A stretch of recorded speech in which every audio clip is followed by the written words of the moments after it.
Okay, guys, we are live. So for those listening at home, welcome to the Dungeon Musings YouTube channel. My name is Kevin Madison, and I will be your friendly Dungeon Master this evening. Tonight, we're carrying on with our ongoing campaign playing Advanced Dungeons & Dragons 2nd Edition, playing through Carl Sargent's classic Night Below campaign. And with me tonight, are the stars of the Night Below campaign. I'll go the order I got you guys on the screen here. Tell us who you are, who you're playing, and what level are you currently? First up, I have John. Hey everyone, I'm John. I'm returning as Dorman Kettleborn. I'm playing a level 6 thief, level 5 illusionist. Nice. Next up is Jeffrey. Hey everybody, I'm Jeff, and I'm playing Calidor. He is a level 6 elven fighter thief. Love it. Next up is Hobbs. Hello, I am Elanion Elandin, a level 5 wizard, and I am playing Jason Hobbs in real life. Nice. And last but certainly not least is our resident armor smith, Dave.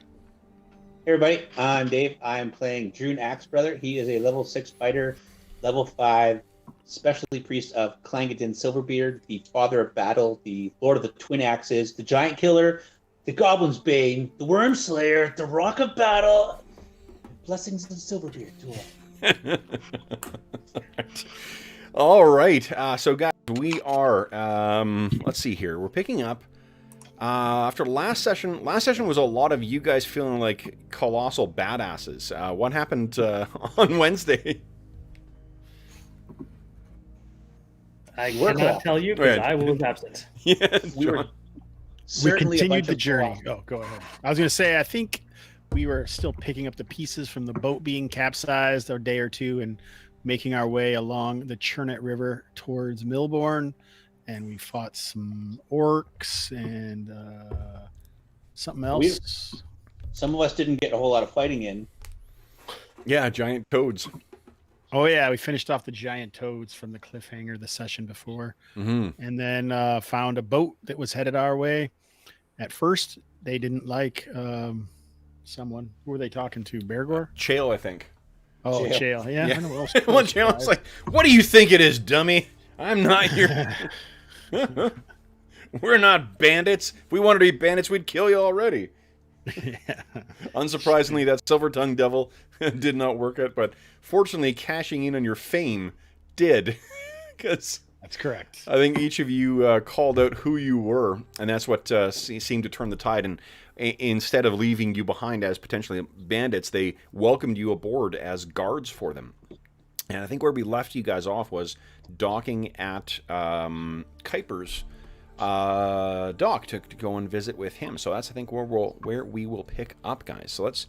There's a couple of major details there that totally got missed. What major details?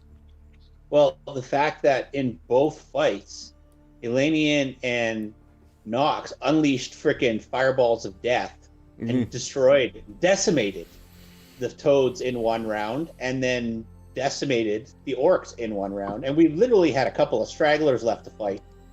Yeah. And Chael put a whole person on one single, level 1 orc or level 2 orc or something. Like, it was just... Yeah. Yeah.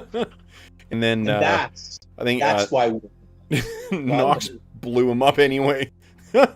So, all right. So then, guys, where we are picking up now is, again, arriving at Kuiper's farm. So that's what Kuiper's farm looks like. He has a full actual farmstead, complete with staff that works there, people who live on there, employees who help work the land. And this is, of course, your ally Kuiper. And Kuiper was he's one of the Rangers of Heronshire who helped keep this land kind of safe from the safe from the evils that bedevil it. And you guys are fast friends of the Rangers. I need to look at one thing here. I don't know if I've ever seen this picture of Kuiper. I pictured him older. I think you guys. I thought he was older too. No, you guys. You guys only met. You're thinking of Geralt. Geralt's older. I am. Yeah. Yeah. Well, I knew Geralt was older, so maybe I just thought that Kuiper was old too. Yeah. No. The Geralt. Remember, Geralt has that limp that he walks around with, right? So he was more mobile before, but Geralt has sort of fallen into the being sort of like the central clearinghouse for information with Kuiper, Serene, and him just kind of keeping an eye on what's coming and going from Melbourne. Are you thinking Kirk Douglas for Geralt? I don't know. Yeah, I'd believe that. Yeah. He definitely has that kind of, Who's the tough the but other noble guy who played the dude? Jeff Bridges? Yeah, because Jeff Bridges has this look now where he's all white hair. Oh, totally. Back Yeah. and- Totally. He totally do Geralt. Yeah.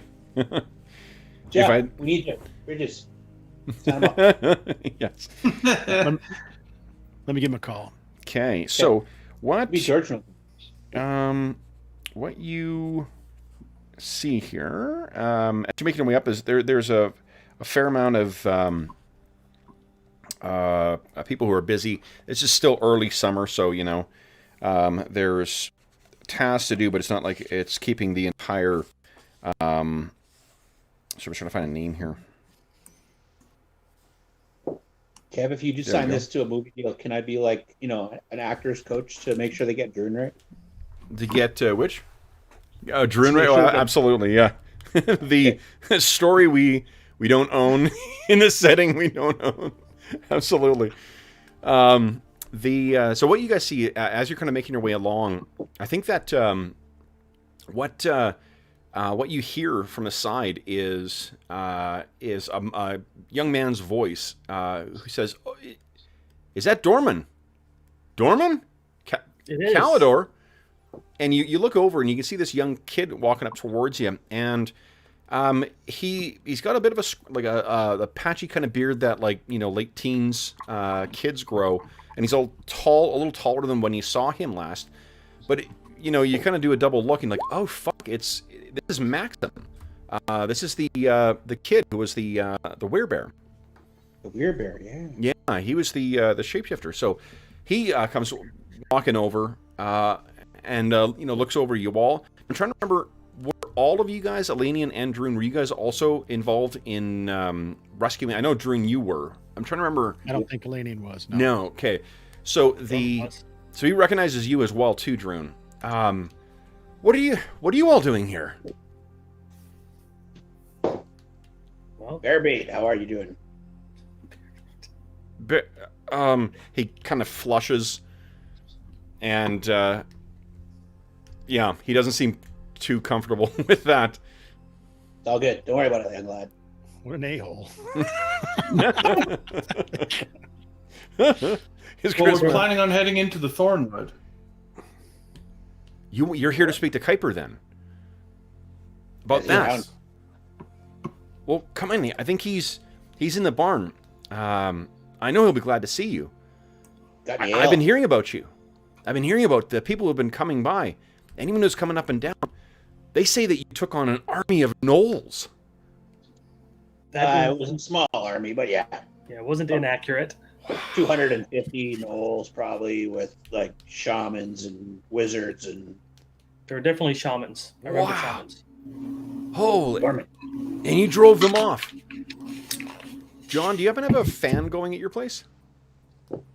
No. No. Okay. Because I just heard a computer fan. Oh, computer fan. Okay. I would guess. We're John's fans.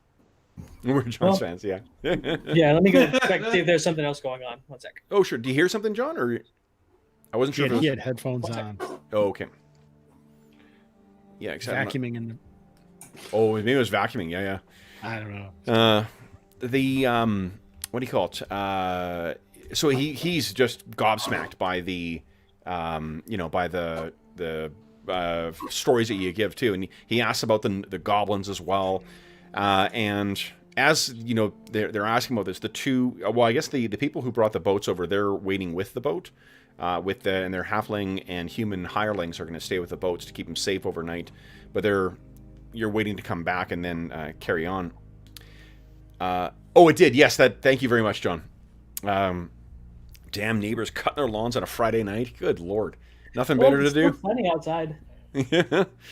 So what, when you guys are led down to where the barn is, you can see that Kuiper is he's heading out effectively right as you guys are walking up, talking to one of the other young men who works on the farm, and he looks over to you guys and says, "Hey, this is a surprise. What are you doing here?" Stopping in, Kuiper. Oh, Jesus. You okay, Hobbs? Damn cats. Cat attack, yeah. I thought... Attacking each other right around all my stuff. Oh, All right, I think we're okay. We survived that. all right. Hobbs needs a bonus to initiative. He's gonna lose that battle with the cats. Yeah. Jiminy Christmas. Terrific. Oh gosh. Okay, so what? He then kind of gets a serious look in his face. It's nothing. It's just something pressing. And you notice that he's actually carrying, or rather wearing, his sword at his belt. And the last time you saw him, he was not. Last time you met him, he did not carry it around the way he seems to now. Did we stop by on the way out to the east and tell him about the fishy oil and? You sent word, I think, through Geralt, but you didn't stop. Right. I can't remember why you guys didn't, but for whatever reason, you guys were in a rush to get to Thurmaster, so you skipped it, went to Thurmaster, and then you got involved with what was going on at Palfrey's Keep. I think it was because the weather was changing, and we wanted to get there before winter. Well, you wintered. I don't know why. I mean, like the reason doesn't really matter. We just wanted our experience. Yeah, exactly. Get to the level training. up. No more wasting time. So Nothing pressing, sir. Specifically, the travel does seem more dangerous and more dangerous every month. Have you been on the southern bank? Well, please, let's come inside. You must be thirsty. We'll get. We'll wet your tongues before we set them wagging. So, were any of the captains wanting to rest off here as well, or no? Well, they don't want to Kuiper if they want to. They're gonna stay with the boats because all their stuff is on there and whatnot. So they're gonna moor out kind of in the water just to be sure that goblins or whatever don't come sneaking onto the boat. But once you get up in the morning, they'll paddle over, pick you up, and then carry down to the west to get to Milbourne. Once you guys get inside and he shares some of the beer that he makes on the property with you, he asks, so have you traveled the southern bank down near the Thornwood? Indeed. And what did you see there? Seems like the orcs are bloody skulls. Is that what they are? The bloody skulls, or did I just make? I don't think you know the names of them yet. Well, we can just call them whatever we want. Yeah. I mean, it doesn't really matter. You what do you call it? Axe skulls, like cloven skulls or something. Yeah. Wasn't it 3 arrows? Kev, do you have a picture of the symbol? I do. It's a skull with an axe in it, and then like an arrow in each eye. Yeah. Where is it here? The orc Anyway, sigil. yeah. There you go. Seem more active. They even followed us for 2 days. You saw the orcs then? Killed a lot of them. Well, we killed one party, and then another party attacked us, and we wiped them out too.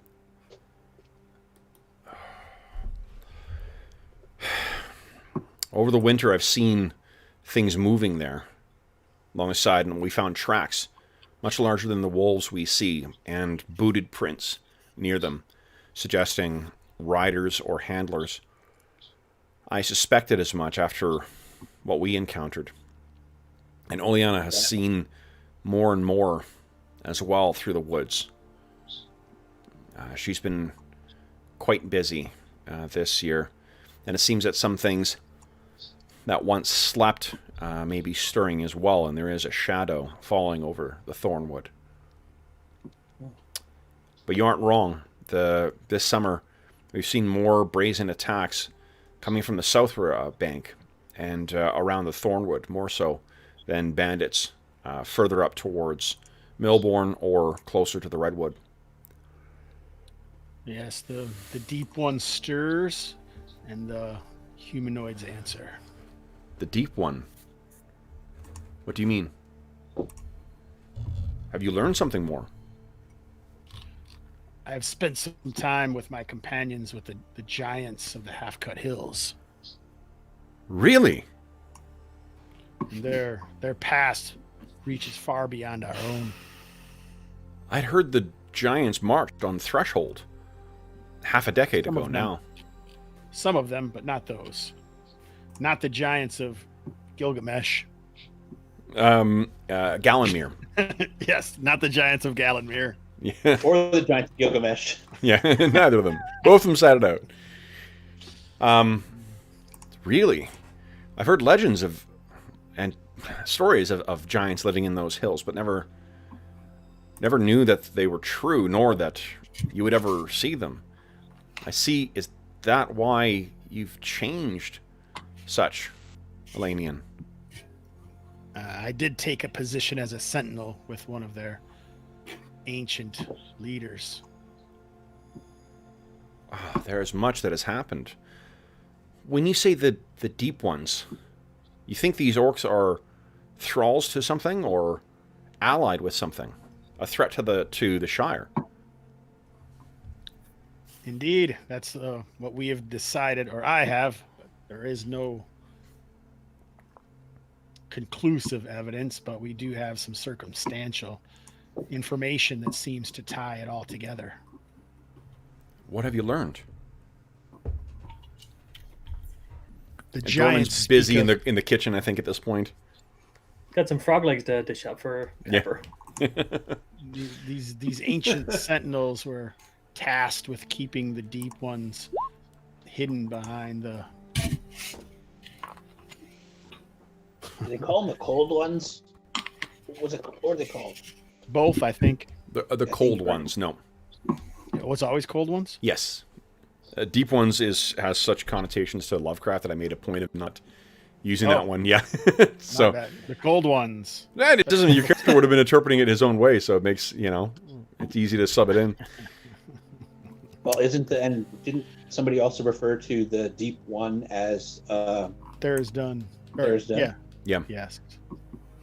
So not wrong, because we also were told that by that priest of St. Cuthbert. He thought it might have been Therisdun. The Elder Eye is what he would have referred to him as. Excuse me. Yeah. So then what? It sounds like we do a broken bit of explaining kind of as best we can to Kuiper with the information that we have. Sure. And you guys are both going back and forth kind of describing this thing, and his face just gets, the furrow between his eyebrows just gets deeper and deeper as you guys are talking. And he says, this is very troubling. The creatures that make their homes in the Great Rockdale have been quiet this past season. And I had expected that there would... we've seen strange lights above the Great Rockdale. And of course, with the start of the season, there's more treasure hunters making their way from Eastdale down to the Great Rockdale as well. Though that claims as many of their lives, certainly more so than what they clear out or thin of those living in the Great Rockdale.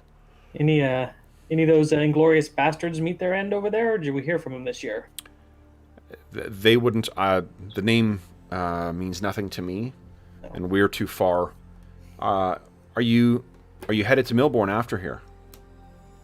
I think we're turning north to go towards Eastdale, not too far off.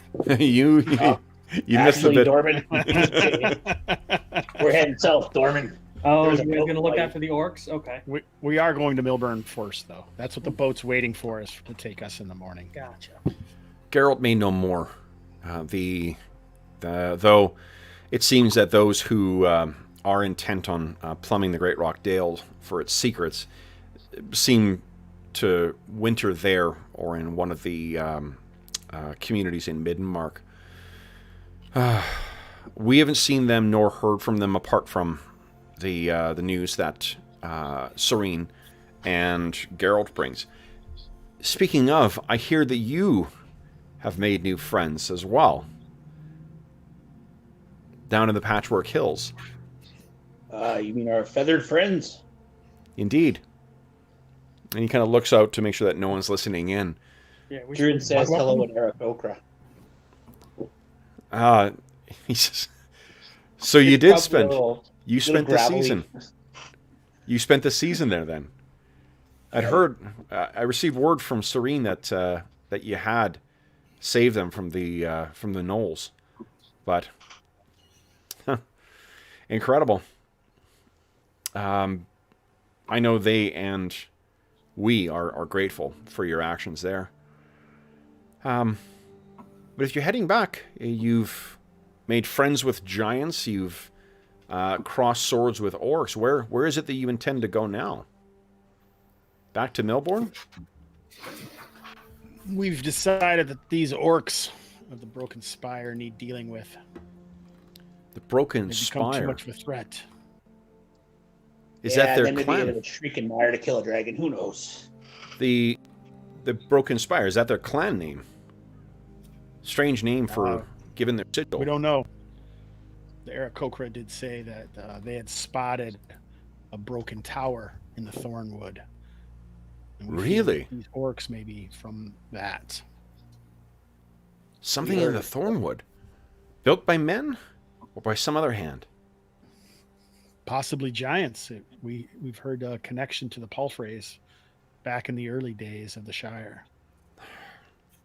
I don't think the giants were connected to that. I think they were just connected to the new fortress. Well, the Okay. Thornwood is old. And these lands have been old, and you've been to the Thornwood. You see how well it clings to its secrets. I've never heard of such a place. That's... When was the last time Serene came through? Do you know? I heard from her in the middle of the spring. She came by. There's issues to the north now. The dwarves of Citadel Silver. There seems to be something bedeviling them now. A flooding problem in their minds. All right, the hell with the orcs. Lord Carmen sent the ring over there Just thinking that. to stop his mind, stop their minds from affecting. That's not very That would fun. be cool. That would be an awesome move. I'd take that ring and shove it up Lord Carmen. Do you really think I'd plan that far ahead? Finger hole.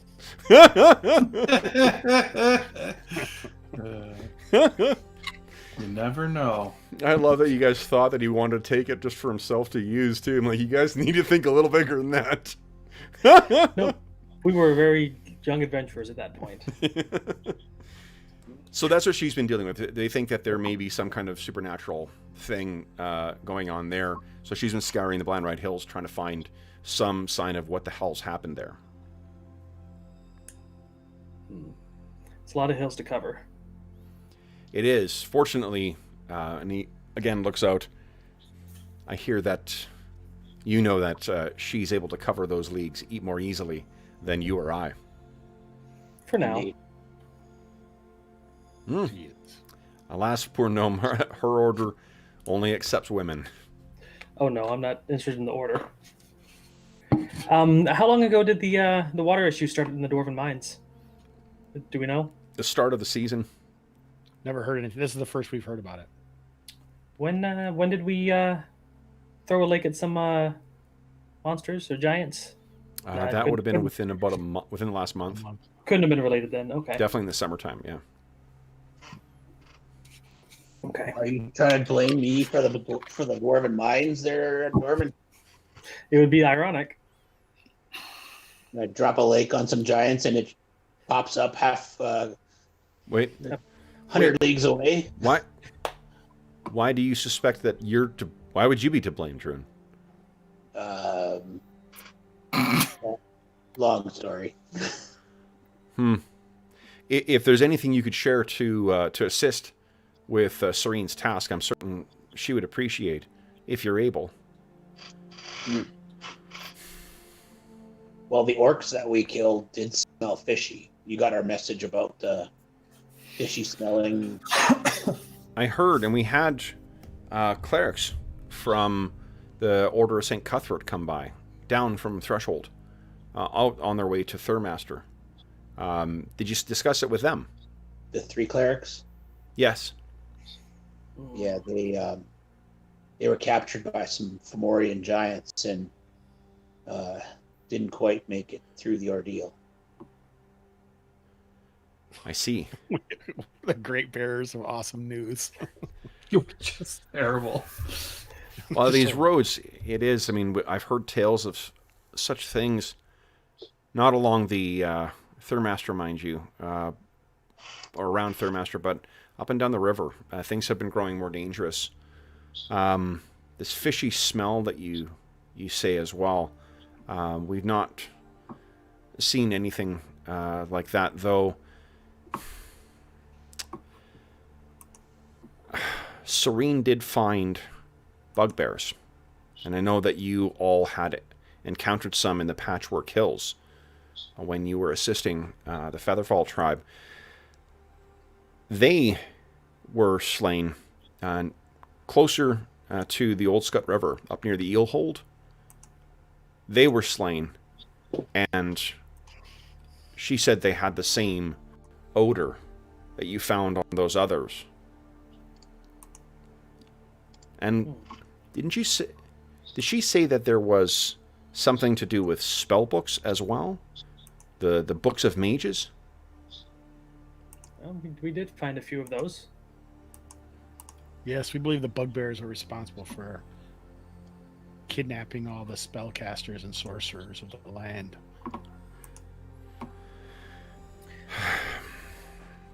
We have allies to the north as well, too, in Middenmark. And from what I heard from the priests who came by, all of their communities are bedeviled by the same disappearances as well, too. Though nothing's been made of the oily smell, they attribute it to the machinations of those in red from down south. He's, of course, referring to the Scarlet Brotherhood. I was just thinking sorcerers of Fae. Yeah. For some reason. Wait a second. Everything's evil as red. Except for, I guess, in Dragonlance. So, yeah, I mean, what he tells you is that the prevailing theory in Middenmark is that the disappearances and the kidnappings of, like there's a mage school in Threshold, and while it was depleted a little bit by the attack of the giants, some of the juniors and one of the professors went missing over the last year. So they've been thinking that it's they have uncovered some other doppelgangers similar to what you guys faced, shape changers who have replaced key members of certain political associations. The only upside to one of the upsides to the clerics is that many members of the church, or at least the ranking ones, they have a conduit to the power of St. Cuthbert, so they're able to demonstrate that they are who they say they are, and they're fairly confident that the church and the ecclesiastical council has not been infiltrated by these things, but they think they're behind it for some reason. Who knows? They don't know why, but you're saying that this is something different, that this is this fishy thing. Do you think it's related to the Scarlet Brotherhood? To their activities? Or is it just we happen to be bedeviled by two separate things? Unrelated? I don't think we found anything that specifically ties the Cold Ones, the blood of the Cold Ones, with the Scarlet Brotherhood, right? No. The Brotherhood seems to be fairly mundane in their approach. weapons and armor, and Yeah, mundane as much as sow and rebellion in the area. yeah. Sowing, I guess, is what I was looking for. Whereas this fishy oil of whatever control seems to control the minds of others and make them want to capture people who can cast divine and other magics. Your allies, the giants, were they bedeviled by something similar? Like, I wonder if this is a trouble not just for our folk, but for those more savage as well. I don't. Dorman got pretty close to them. They didn't smell fishy in the city by the lake, did they? In the guy in the robes. Oh, you did not get close enough to smell. Okay, yeah. Well, Dorman says I don't recall any kind of fishy smell, but there had been two giants that kind of went rogue and were accompanied by this shadowy figure in robes that I couldn't hear. What were they trying to do? Open some seals that were long placed away and hidden deep within the earth. To free the cold ones, an ancient enemy of the giants. And all people kind. Yeah, Druin threw a lake at them and killed them, we think. I didn't throw it, technically.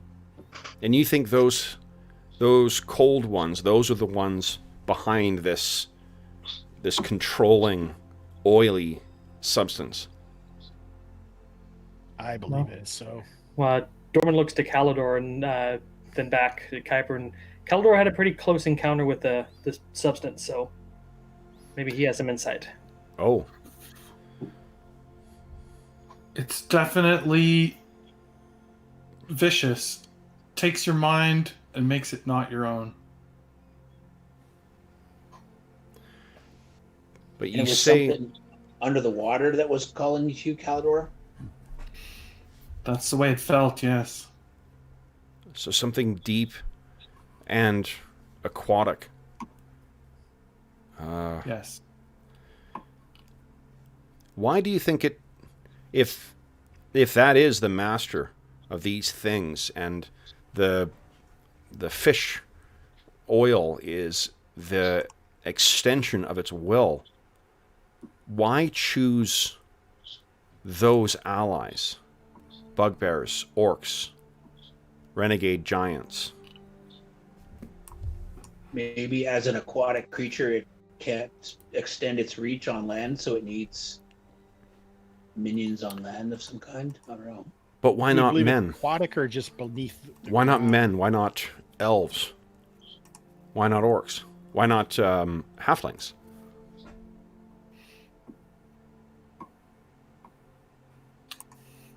It's unknown. You're to corrupt? Well, I mean, similar to what you thought, Druin, if the cold one lies deep within the ground, men and orcs, some dwarves, but I think it is stuck in a single location, and those are the things that it's easiest to get to. I don't know why it hasn't tried to go out farther. There must be something that stops it. Like you said, maybe the power of St. Cuthbert or something else. Wait a second, and the dwarves are being flooded? And we think this power comes from below water? Might be too much of a coincidence, but... I'm not...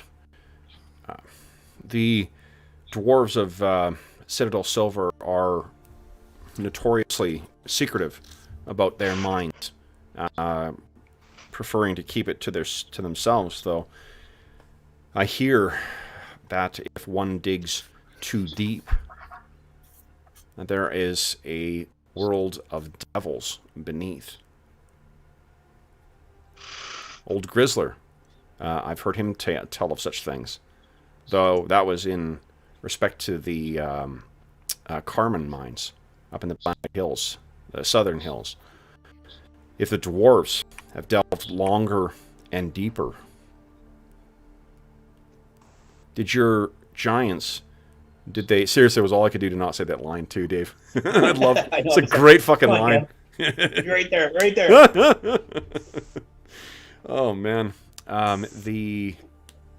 Did your giants say anything of the Blandride Hills? What is in there? Are there seals there as well?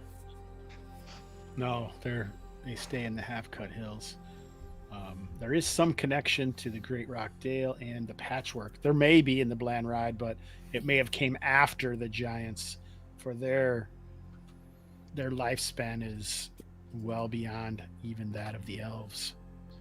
The giants have a connection to the secrets in the Great Rockdale. Rumors tell of a city or a civilization, what that was once there. I've heard tell it was an ancient human, I don't remember the name, sorcerers. Have we heard this before?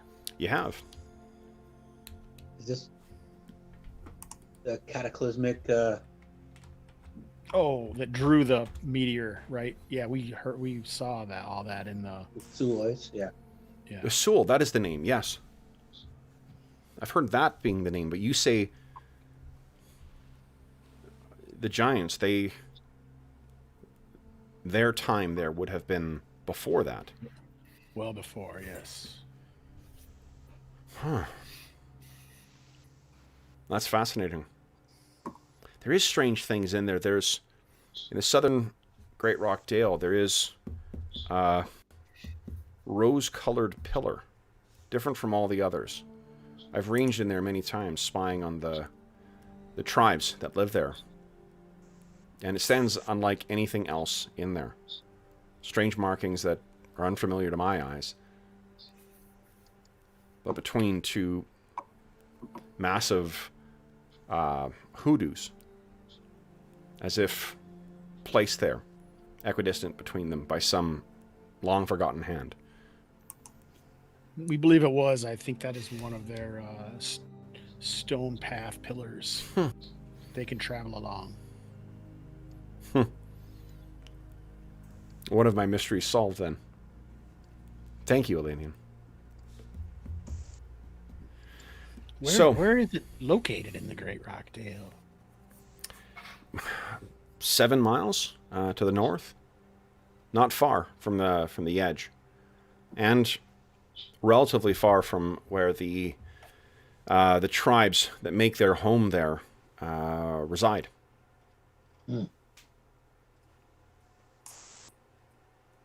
Why? Do you seek this, Elanion?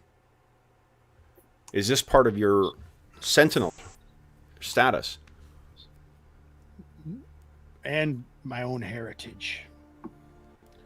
It is something I would see. And a vow that was made to those who helped us previously.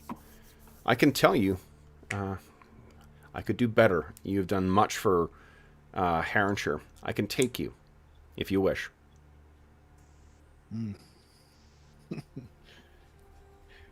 Glittering eyes turn.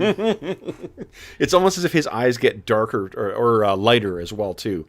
As if getting closer to his brethren or new brethren in the clan of Gallenmere. Calidor, get prepared for a change of course again. Do you guys remember why we're supposed to go there? Oh, shit.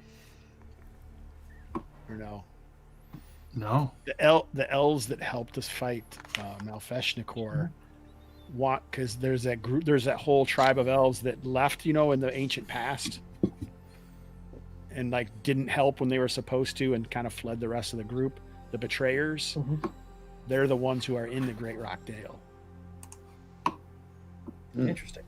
And we basically he asked us to deal with them. We asked Elanion for sure, but kind of all of us in that, because they helped us deal with when we helped them.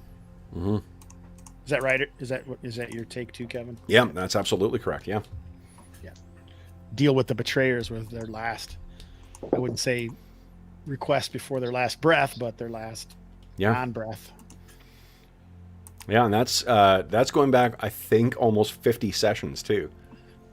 So that's some fucking great deep cuts there, Hobbs. Thanks, buddy. I remember all my stuff. Yeah, exactly. I can't fucking remember Gilgamesh's name, but I remember. Son of So- a biscuit. Oh, and we should also mention that there was a dragon sighting in the Shrieking Mire. Really? Yes, and bands of lizard men. Flying overhead, or Um, do you know I'm that trying to remember now what we were told. it was two? So the ones that you guys saw, I think it was Dorman, wasn't it? That saw in the morning. It was too far off to make out the color, I thought. Yep. Yeah. So Interesting. It's always John's characters that see the dragons. Coincidence. If you think Dorman's going to turn into a dragon, you got another think. Well, I am gonna live Fang in this, dragon. so- It's I funny. don't even mean just The Dorman. calls I mean, coming from and inside the Palfrey. house. It's always Knox's character who kills the last orc. So, what do you guys? What he, I guess, asked is what brought you here? Your plans were to head to Milbourne, and then what? Ah, shit. We don't know. Originally, we hoped to make our way to Threshold to see what further dangers were about Erinshire and the Midmark, but this troll problem in the Thornwood has reminded us of the secret tower that we mentioned. But, I mean, our current goals, I think, have shifted possibly to the Great Rockdale, right, guys? Do you know? So this tower. Do you know? Any information about it? Built by a wizard? Built by elves? We think that this tower may be the original Palfrey's family's home, and that back when there was a necromancer in the Hardlow Woods, the Yes. lord, or the descendant of the current Sander Palfrey, Ancestor. the ancestor, not descendant, ancestor of Sander Palfrey, went off to fight. He was some great paladin. He went off to fight the necromancer in the Hardlow Woods, and just before the necromancer died, he cursed the Palfrey home, which the smith in Palfrey's keep seems to think was in the Thornwood, and overrun by devils and such. And held the same mark that these orcs do. Yeah, the orcs were carrying weapons that had a mark similar to the Palfrey's family smiths, only slightly different. So something that would have been used in the past. Potentially. That's where they are arming themselves then.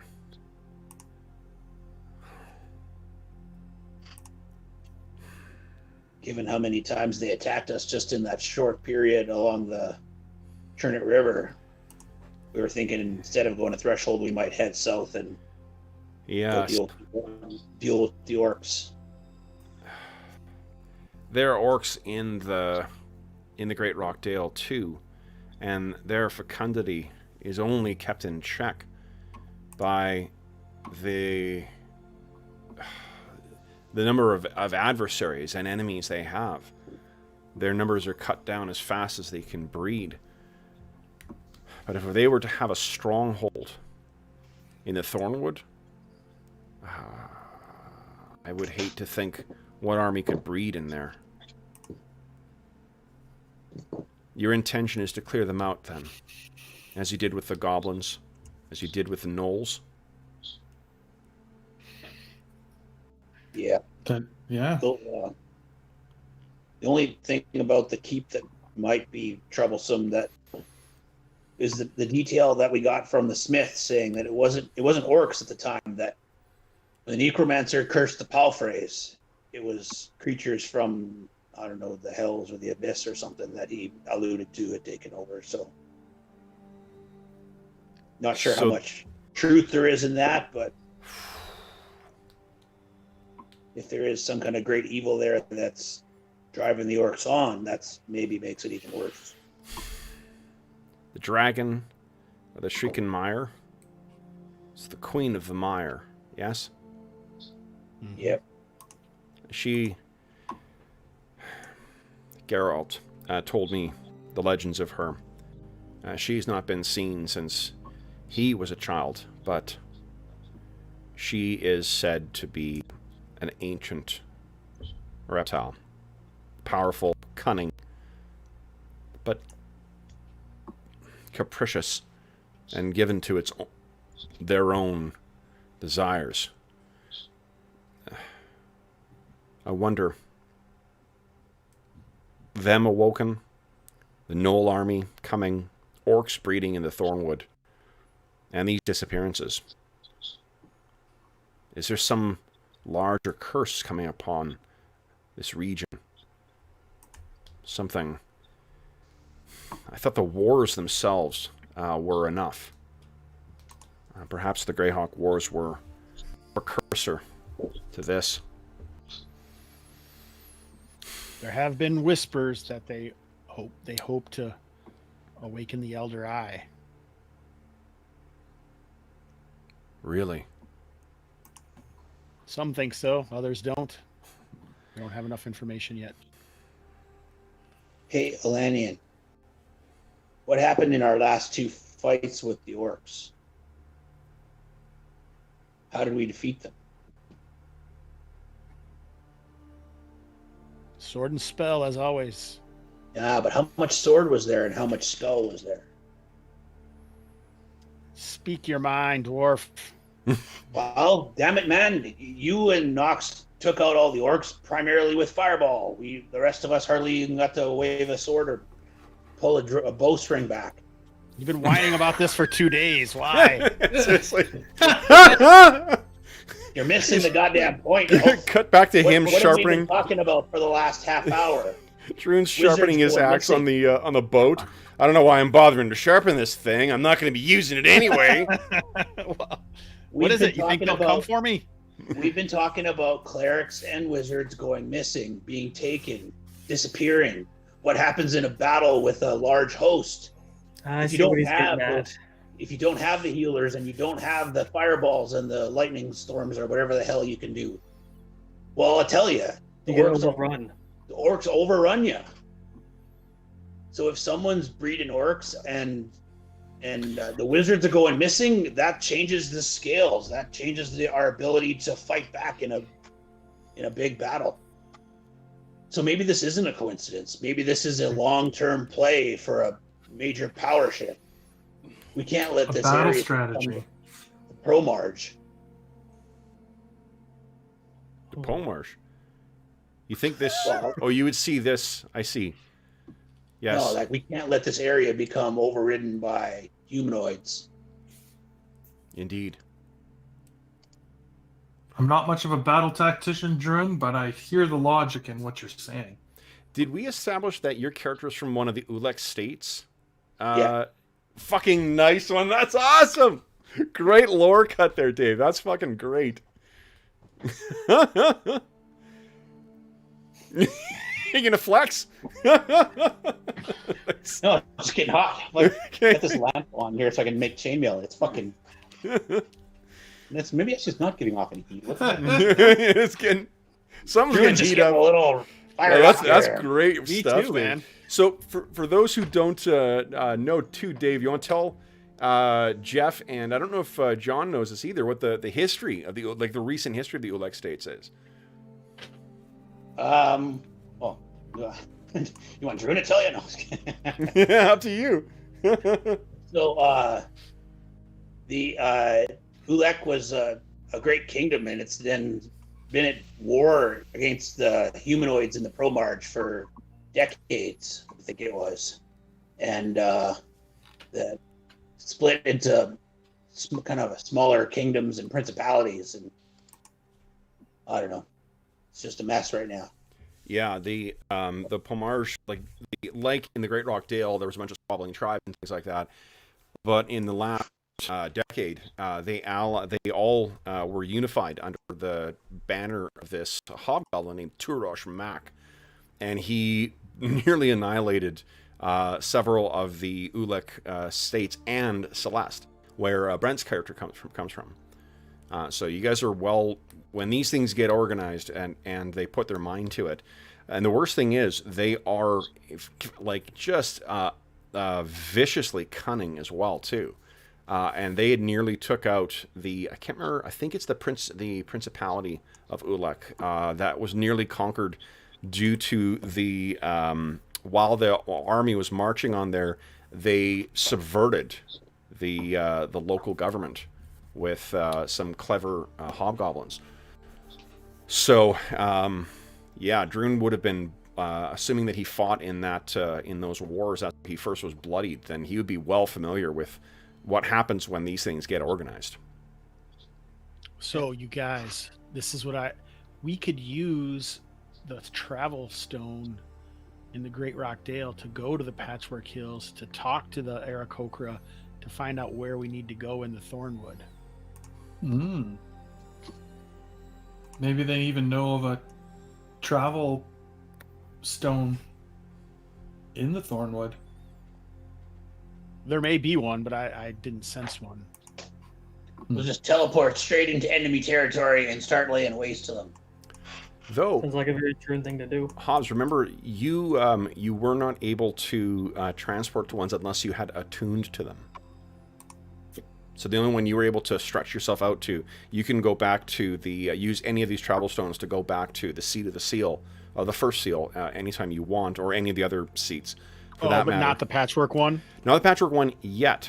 No, the Patchwork one you can go to, because you remember you did make that connection there. That's what I thought. Yeah. Yeah, I thought so. That's why I'm saying if we go to the Great Rockdale, then I can travel to the Patchwork one. Precisely, yeah, absolutely. And then that would cut off a lot of travel time. Well, that also, like, once you connect or reconnect to one of the elven ones, you may now that you know what to feel for, you may have a better sense of what other ones may be available. So there may be, there may be one in the Thornwood. We don't know. Or and elsewhere. then if we have to get back to see Kuiper, we can just go straight into the Great Rockdale and cut south again. Yeah. Definitely, I think it's worth it for multiple reasons to take a quick 7-mile jaunt or a 10-mile jaunt or whatever it is. We just have to convince the halflings to maybe stick around, or we might be able to catch another path or whatever. Well, let's talk this through. They didn't have us when they started their journey. If they don't have us when they finish their journey, they're not any worse off than when they started.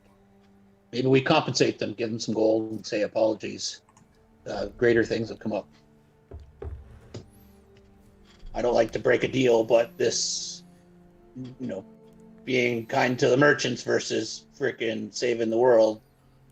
But then again, what is it? A day or two to Milbourne? By river, it's another, I think, 2 days. And then, so in 5 days we could be back here, and then Kuiper could take us to the Great Rockdale, because we want to talk to Milbourne anyway, kind of, right? Or no? Geralt was the only one we wanted to talk to, or? I think the only reason you guys were going to Milbourne, to be honest, is because they said they were going to Milbourne. You guys didn't discuss specifically going there, unless you guys were thinking of like reprovisioning and things like that before you head out into the Thornwood. I don't think we need to, though. There will be lots. The Thornwood, does that fall under our Lord Ringstealer's territory?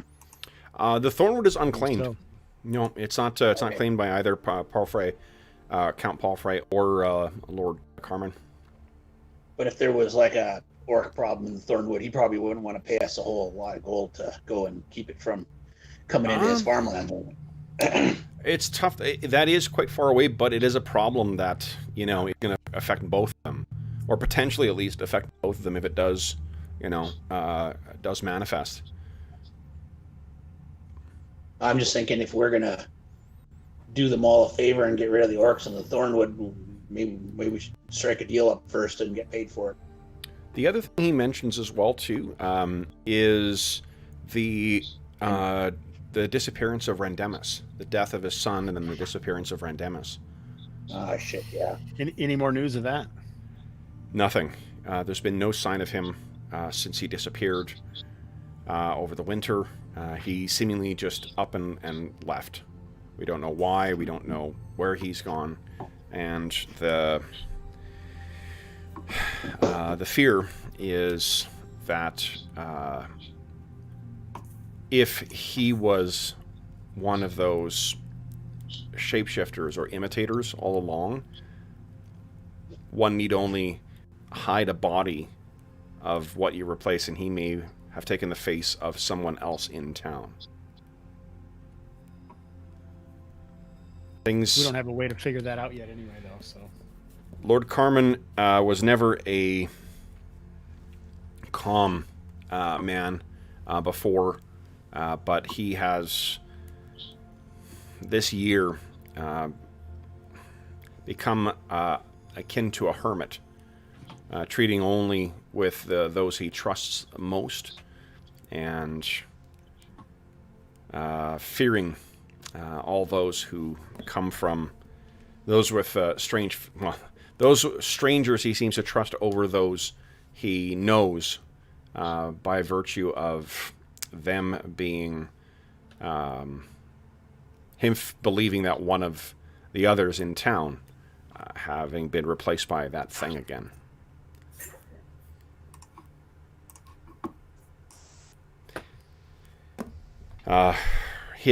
In place of the militia, he has hired adventurers. Oh, goodness. Yes. We know you can't trust them. It's not the Inglorious Bastards, is it? Can't trust those guys for sure. I'm not familiar with their names. The ones hired were...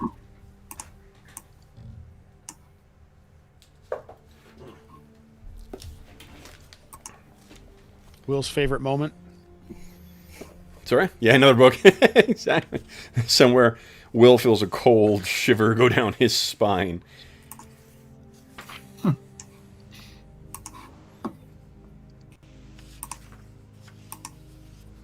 Hired a group known as the Fearsome Fivesome, led by an elf.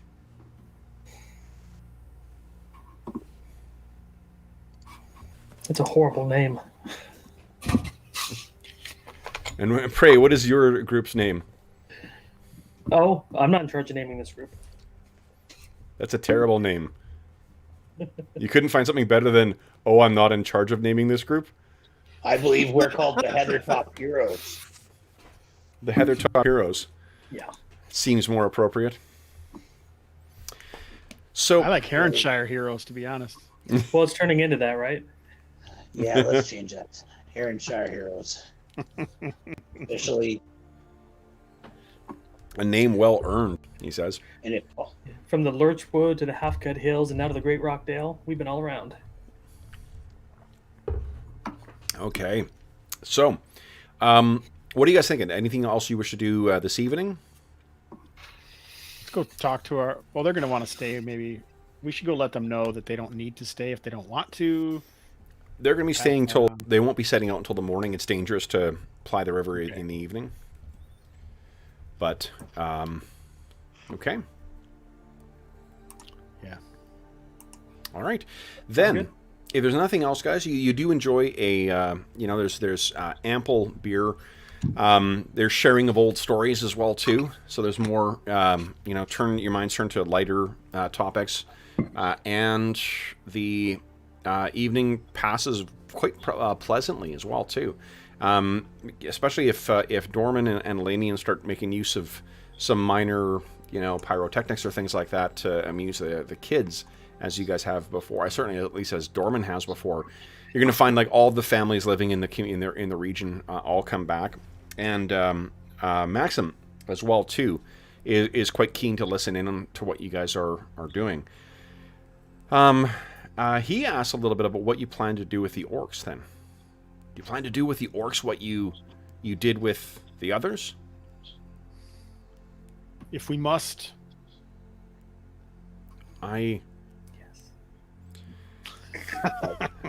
like destroy them down to man. I know that when you met me first, that I was in the thrall of the moon curse. But over the last year, I have learned, and I have mastered that. And with Kuiper's permission, And with yours, I would like to come with you. I can help. I know you dwarves are strong, but... And he kind of rears up, and he's a scrawny kid too, right? Like he does not have a really imposing thing. I can be strong too, and fearsome. Elanion picture doesn't say anything, but pictures a werewolf under the compulsion of the cold one with fish juice. Well, to make things even better, he's a weird bear. Oh yeah, weird bear, right? I should have just said lycanthrope, but. Dorman looks at him. Aren't you a bit young to be adventuring? He looks at you, and he kind of looks around, makes sure that no one's watching, and then he his body kind of twists and snaps around, and then he, and where once this scrawny kid was, there's this huge fucking brown bear looking down at little Dorman, you know, and he kind of like woof, woof, hits you with his big black nose, woof. And then he kind of pats you on the head with his giant paw. And then he rears up and stands, you know, in that comical way that bears kind of stand. And he looks down at you and then kind of roars out. Does he do this often? Dorman's impressed. But he still thinks a scraggly built kid should stay at home. He kind of like shifts and turns back to normal. And he says, I'll be a ranger. Like Geralt. Like Kuiper. A real ranger. Tell you what, once you become a ranger, we can talk. And he looks over at the rest of you with pleading eyes.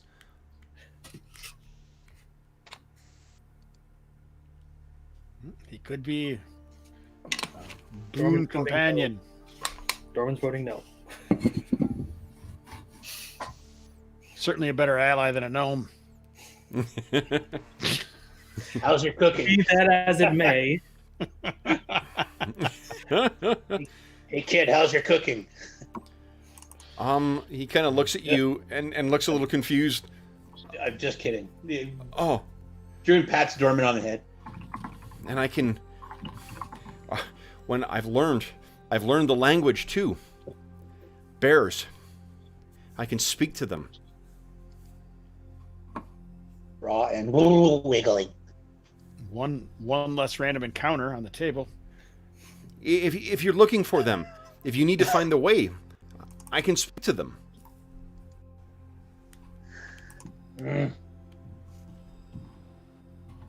What do you think, Jeff? You're awful quiet. I say we bring him along.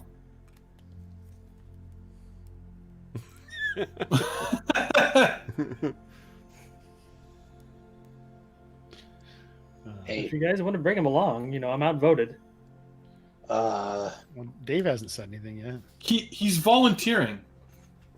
Yeah, but does he know what he's getting himself into? Well, are you a volunteer here? Should we kick you out because we're worried about your little skin? You've been near death, my friend. You self, Dorman, you've been near death. Yeah, but he's a kid. I'm just wondering.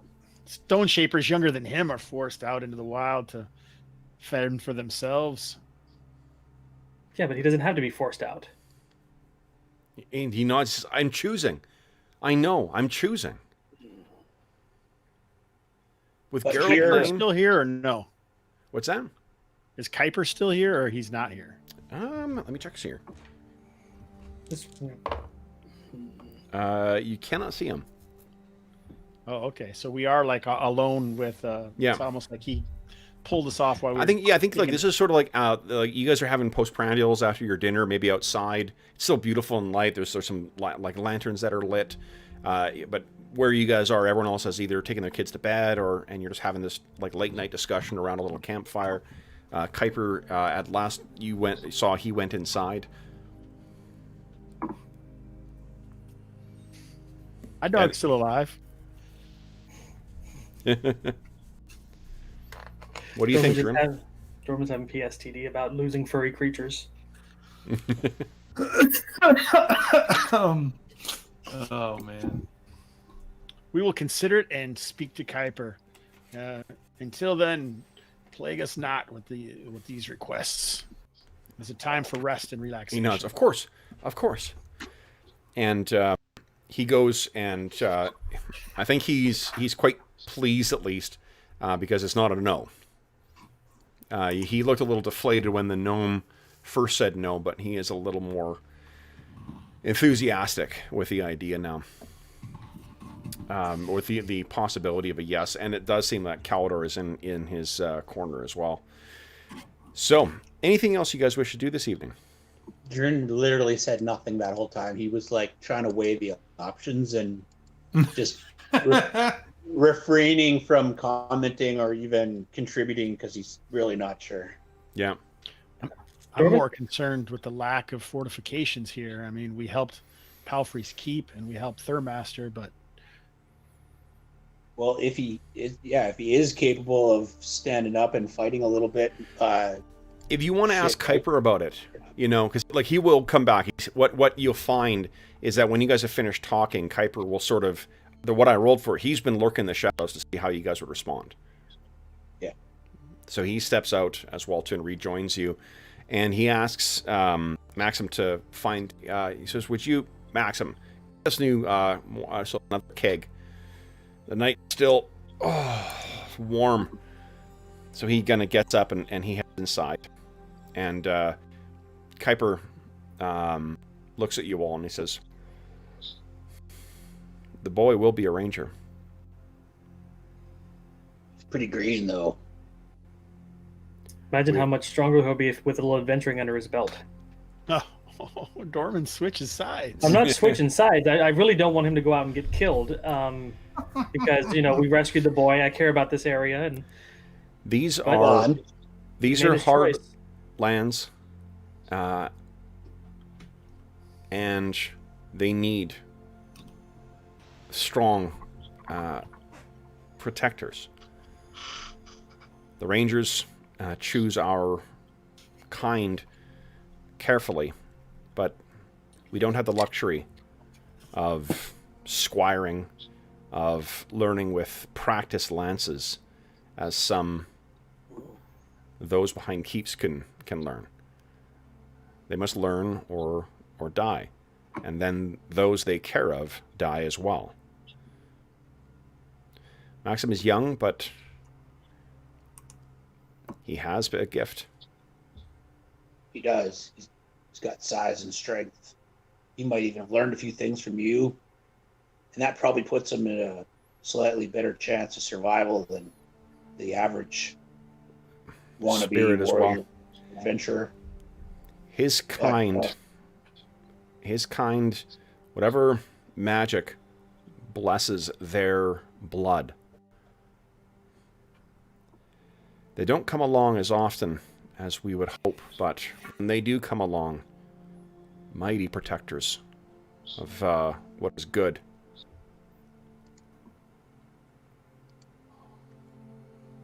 Dorman looks down and then looks back up. Well, if he's coming along, I'm going to look after him. Dorman, where's that lovely dog that you had last time we met?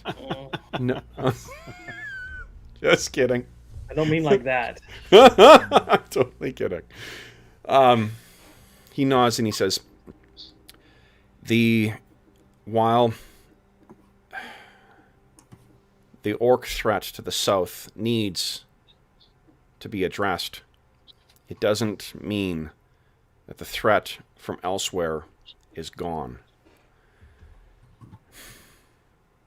If you can turn your eyes south and bring him with you. Maxim is young and he has much to learn. But he is strong. And he will only grow stronger. The magic that runs in his blood will grow more powerful over time. And under your tutelage, if you bring him and you are successful in this task, then when I am Geralt's age, and walking with a limp, we will have a strong protector to watch over these lands and to train the next generation.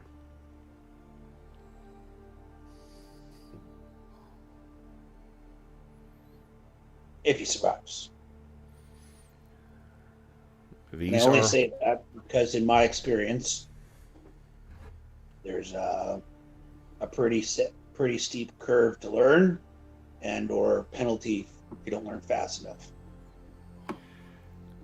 If we had none protecting, how would you think, and he gestures over to sort of somewhat like one of the families that's making their way to their cabin, how do you think they would fare? Well, that's just what I was thinking. There's an opportunity to protect the farms on this side of the river. And I will do so. To help patrol with you in this area without taking on God knows what in the Thornwood. You told me when you were here last, you ply your hand at the smith's trade, Druin, yes? Aye. How strong is an untempered blade? It's brittle. It's brittle, and if struck too hard, too quick, with not the right conditions, it breaks. Indeed. He kind of raises his glass to you.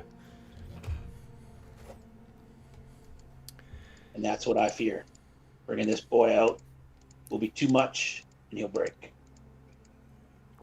There is only one way to know, and that's under the careful eye of a master smith.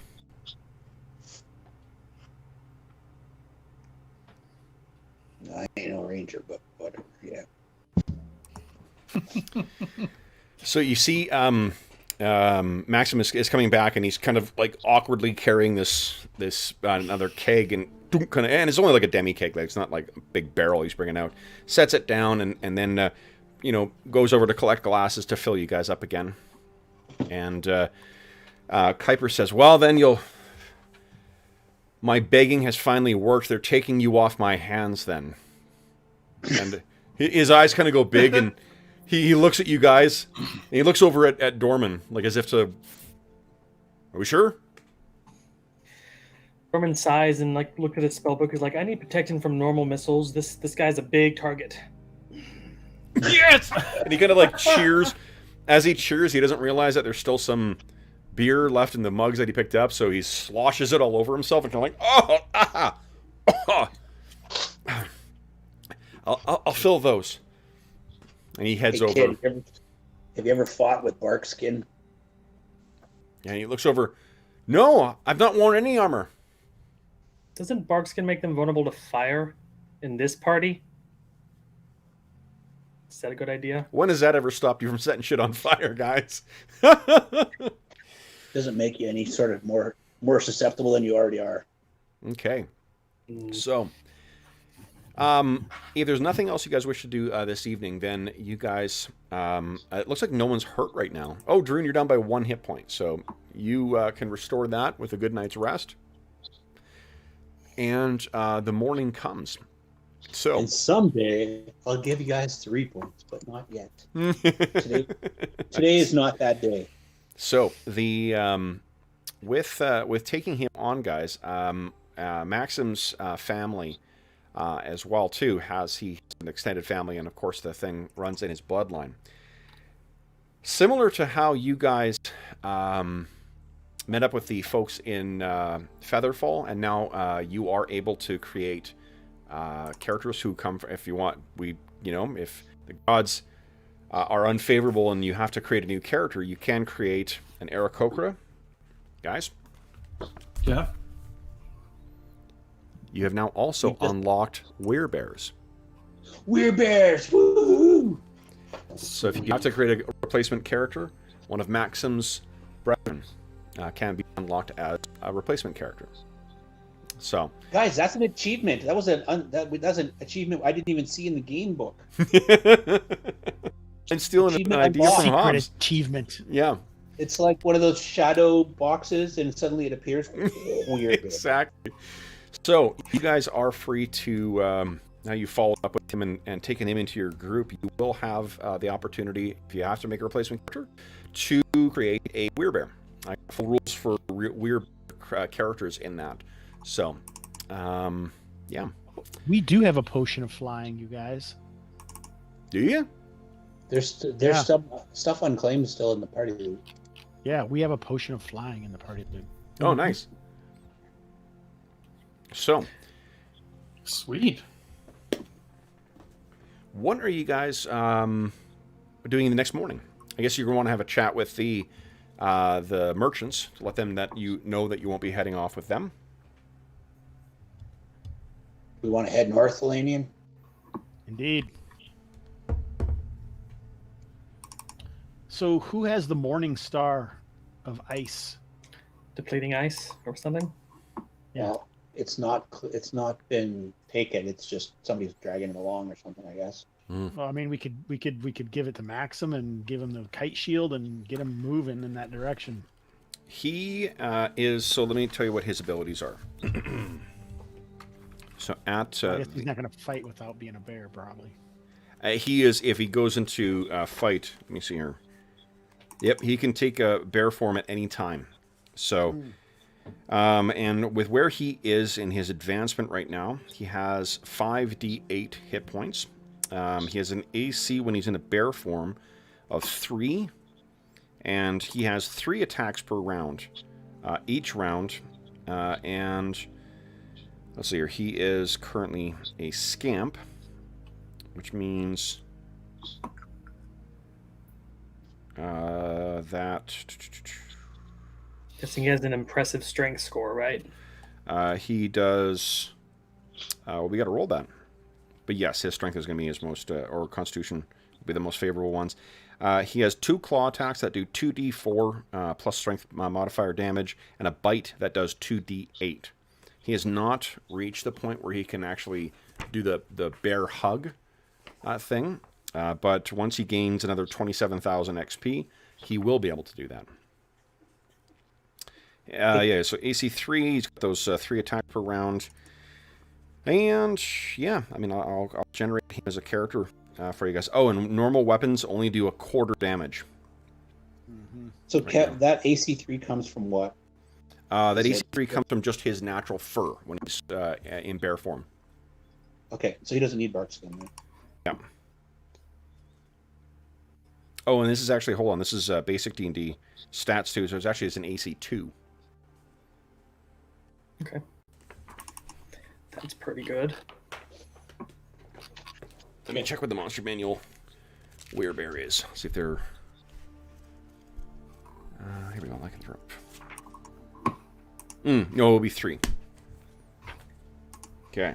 And his Thaco is a 15 right now. So he's got a decent Thaco as well. He hits as magical creature as well, or at least with 5 hit dice. He hits certain magical things as well too, so he's able to affect some magical stuff when he's in his bear form as well. He does not regenerate, and he can speak to bears while in his bear form.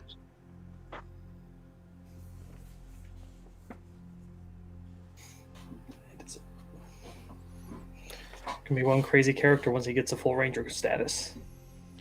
Once he gets to, once he gains another 27,000, he can actually start advancing as a ranger. That's cool. So then, what are you guys, what are you guys doing with your day then? Kuiper is north. Yep, and he's going to leave Maxim here, get him to watch the farm while he takes you guys north. Are you guys... What do you tell the merchants? Pressing business for the heroes of Heronshire. Here, thank you for the ride, and we'll see you on the flip side. Okay. They are... Let's see how they take it. No, give him 10 gold. You know, they were...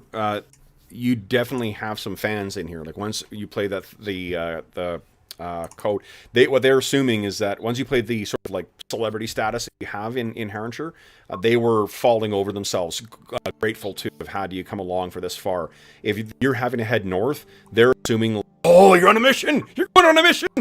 So they're really, really, you know, they are going to be dining out and getting drinks bought for them on the fact that they got to transport you to your next major, you know, success. I'm sure you can't talk of it. Good luck, heroes. Trouble Good luck. in the Great Rockdale. Oh, that's certain death. And the other one's like, not for the heroes of Herrenshire. And they're both very, very worked up on this too. They seem. You think that you will have two other willing spreaders of your legend once they head back to Melbourne. So your reputation will grow even stronger when you get there. When you finally actually make your way back to Melbourne. All right. So then the trip. Let me grab my overland travel rules here. Okay. So one thing I've been using in the Legacy of the Crystal Shard game is the random encounter table out of Rime of the Frost Maiden, and it's really fucking cool because it's a good random encounter chart that gives you not only just like monsters but lots of other potential kind of interesting complications too. So I'm adapting that for this campaign as well too, so that we get more than just like, oh, it's a monster, oh, it's a monster, oh, it's a monster, more variety of stuff. And I've added in some stuff from this PDF I got from DM's Guild sometime last year. So we're shaking up our random encounters, guys. Nice. Fang Dragon sooner than later. I mean,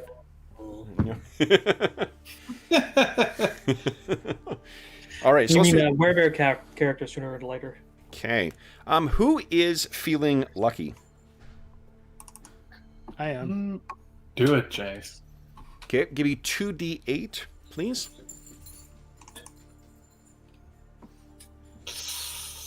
Okay, 5. Hey, 7. Again, please. Nice. Okay, again, please. Again, please. And one more time. Nice. Okay. Thank you very much. Okay. So I was just Googling. Heron means either perched or mountaineer in Hebrew. Interesting. Come up with something about that? You could use that to be... Heroes of Herrenshire seems like a good title, but it doesn't necessarily mean like that's our name. We are the Heroes of Herrenshire, but I don't know if it's our, our party name. Do you guys? What do you think? Something to consider. I'm okay being the Orc Slayers. Nice. Okay. All right. So then let's hear for overland travel. Let's see. Druin and the Dirt Elf. Okay. So you easily... I think it's going to be a 2-day trip for you guys, depending on how long you want to spend at the what do you call it? 14 at the oh yeah. For sure, it'll be a day to get out there, a day to get back. How long you want to spend at the actual the Rose Stone? Okay, so let's see. Where's my chart? Where's my chart? Here we go. So I guess first off, hold on. Let's not put the cart before the horse here. Weatherman? If we get there and you can attune to this thing, are we going to come back this way, or are we just going to head straight to Heathertop? We can come back for Maxim if we wish. I'm open to suggestions. I'm just wondering maybe we should take Kid with us. To the Great Rockdale? Yeah. And then Elanion attunes the stone, we travel straight to Heathertop, Warren, and we head towards the Croker from there. just like you'd planned. Not against it. Galador, Sure. need to get some water. All this Druin voice is killing my throat. Of course. I totally understand that. So that's what you guys are thinking is just head out, come back with him, and then have. I guess that would. Yeah, because you could. We're thinking about taking him with him now. Is what we're saying because we're not coming back. Hmm.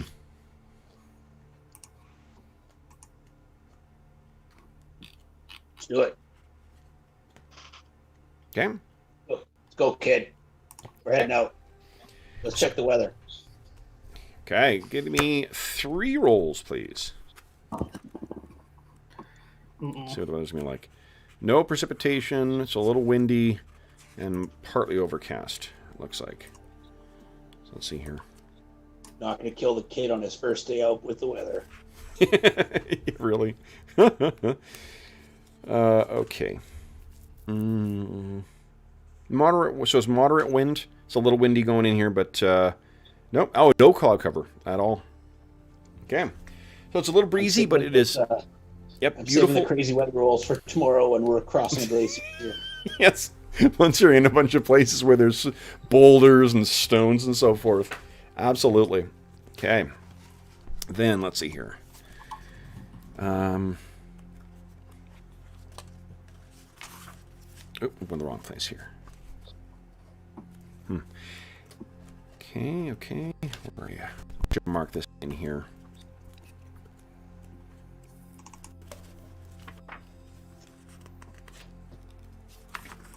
Okay. Let's see.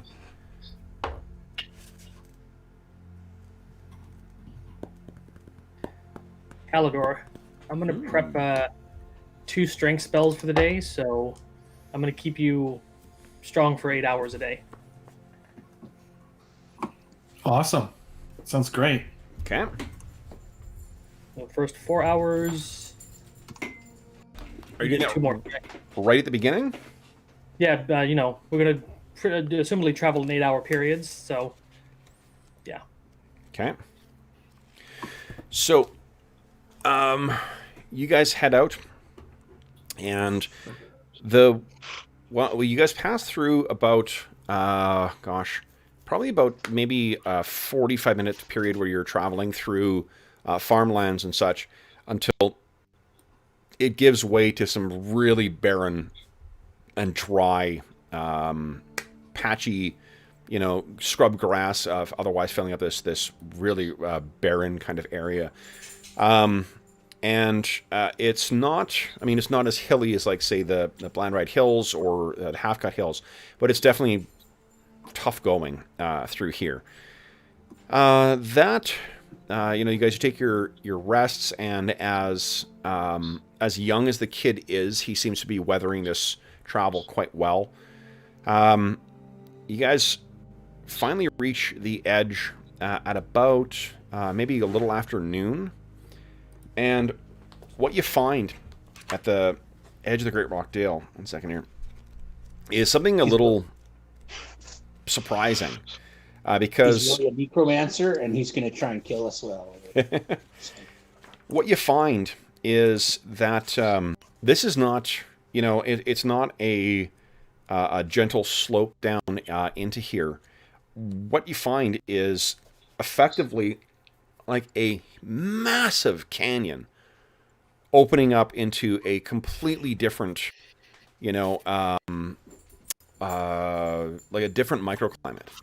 Because what up here was a little dry and whatnot too. Down there, it's just, this looks like, if you can picture like the region between like Utah and Colorado, that like green or reddish stone, or for us, Dave, like the area around Drumhelder, the Badlands, like out near the Hoodoos and whatnot. That's sort of what I've been what I picture down here. This is, and to get your way down there, it takes you. It is a little tricky to get actually down into there.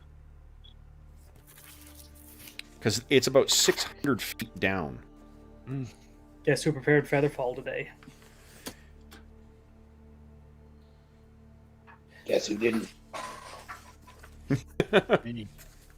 Great Rockdale, right? Expecting cliffs. There are definitely massive cliffs here. So, what you can... Yeah. Fortunately, the Kuiper has brought lots of rope with him to help to get down in there. So he sets it up, and it is the rope has actually been stained so that it's identical to the colors of the wall. So at a distance, you would miss seeing it. So that way he can leave it and then make his way back up there. With the rope in place, there's almost no chance of you guys, unless you guys are insistent on wearing full armor to make your way down, then you aren't going to... the chance of you actually making your way down is quite good. I don't think... Oh, Caldor's got a shit ton of armor now, so does Druin. I think Elanion and Dorman, so long as you are... you're not wearing any armor, you can roll a percentile check, and I think it's, like, for Dorman in particular. What's your climbing skill right now? My climbing skill is, I think, 75. Okay, so basically, unless you roll double zeros, you're fine all the way down. 75, yeah. Yeah. And you have to do this in stages. Okay. Okay, so we'll do your first 200 feet. Can we see the pink stone in the hoodoo from the surface? No, it's lost. 7 miles away, right? Yeah, and like on the surface, this is winding. You know, the what you can picture. I've actually got another. I got to load this illustration, but like, there's an illustration in another book that fits really, really well with the Great Rockdale, and that's right here. Nice. Sweet. Well, had we told you we were going this way, you could have had like handouts and shit, but you know, we just change our mind there every year. I love it. Keep me close. So it keeps me young-ish. So Dorman, you successfully make your way down for 200 feet, and you get to kind of an outcropping. You find an outcropping to set down, and you're gonna, use hammer and pythons to put the next one in. Okay. Who wants to go next? I will. Okay. I have Featherfall ready in case somebody falls. Hold on here. I see. Okay. So climbing. 40, I think, is what I started with. 40, so you got 90. Oh my god. Let's see. I can't remember if it's 55 that a rope gives you or if it's 50. If it's 55, you are fine. Okay, rope and wall 55. I thought so. Okay, so yeah. Thanks to that, your feet kind of like slip a little bit going down Elanion, but you're able to carefully, rappel your way down. You were at the first landing down, and the wind is... it was a little windy today, right now anyway, but it's whipping around. You're 400 feet above the surface of the Great Rockdale right now. You look up, you can see Caldor, Druin, and Maxim and Kuiper waiting to come down. Druin and Caldor, who wants to go next? So Kuiper, would it be easier for us to just lower our gear down and then like have no armor on? Yes, most certainly. You could do that.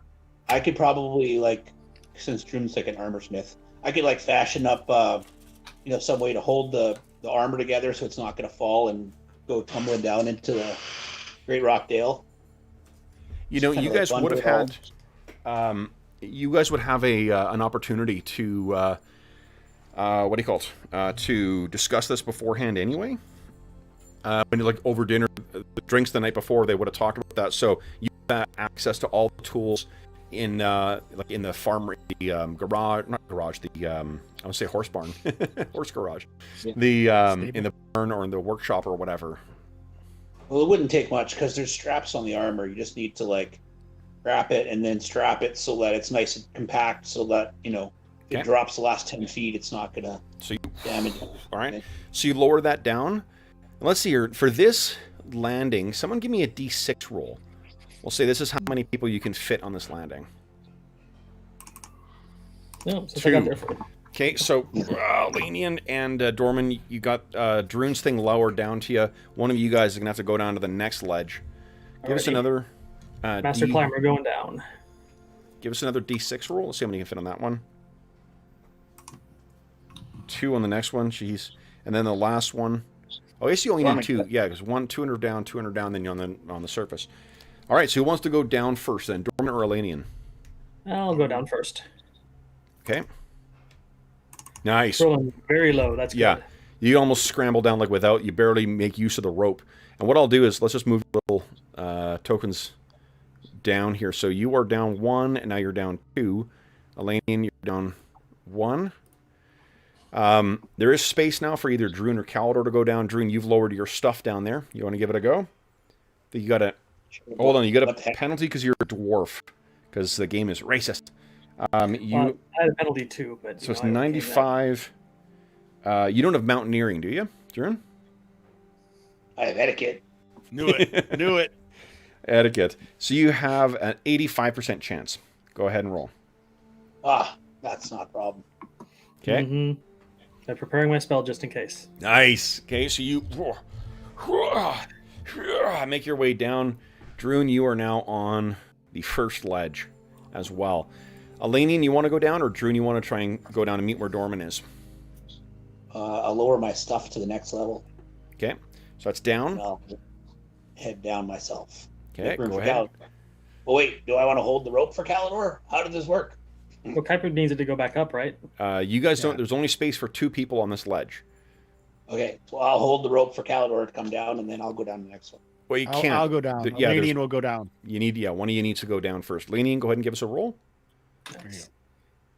6. 6. Oh, nice. Yeah, so easily 2, like as if you barely needed the ropes. You scramble back and forth, hitting one then the other, from one foot to the other. On the percentile rolls, it's like lowest is best kind of thing? Well, anything, as long as you don't roll over what the percentage chance is. Because you've got a little penalty, elves don't have a modifier one way or the other. So then, the rope and wall, Calidor, that means... Oh, no, you got to climb checks as well, too, right? He does. Yeah. He's a sneaky thief. Yeah. So, I think then I'm going to... So I right now have minus 15 for my armor penalty on there, and you're saying... Because we took it off, I should not use that? Or? Well, hold on. What is your climbing skill? What kind of armor do you wear? My total is 80. 80 even with your penalty? No. What kind of armor are you wearing? Yeah, I did. I thought it was... Well, I don't have that great of an armor. I have, like, a chain shirt. Yeah, but... He's got that magic shield that gives him uber armor. Right, but minus 15 is for studded leather. Yeah. You can't okay. climb Maybe I with the didn't shield. adjust that. So yeah, I don't where think is that? well, that's okay. Jeff, like, even with minus 15, you then get plus 55 because of the rope and the wall you're going down. So if you roll double zeros, that's when you fall. But okay. yeah, so go ahead and give us a climb check. Your money. 1% chance. So just roll D100. Don't roll my actual climb button.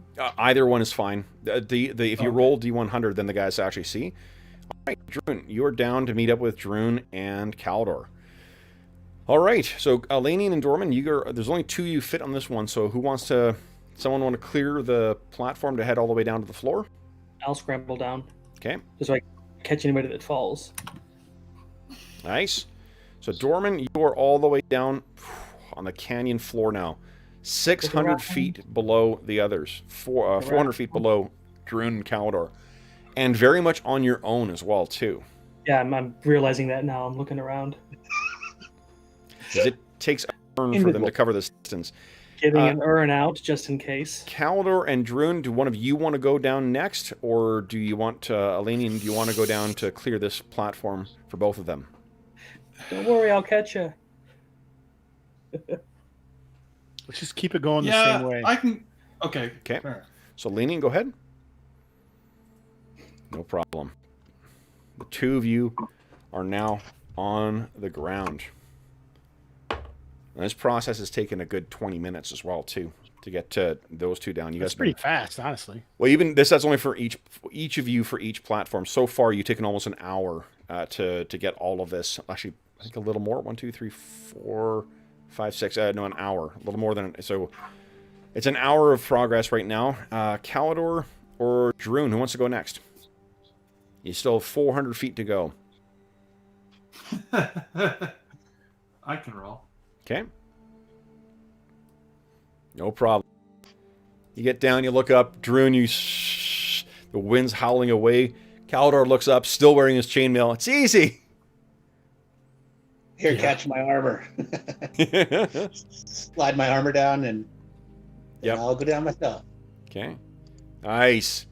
Druin goes down, no problem whatsoever. Are you sure you're not part elf? So there's just the last 200 feet. Maybe I'm the part thief. Uh-oh. Hold on. You certainly stole the life of those giants pretty easily. Something happened here, guys. One sec.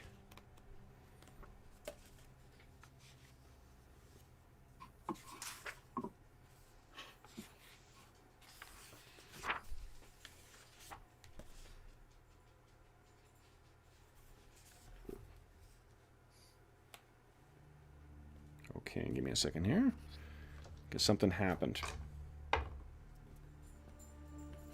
I think we hit a random encounter, guys.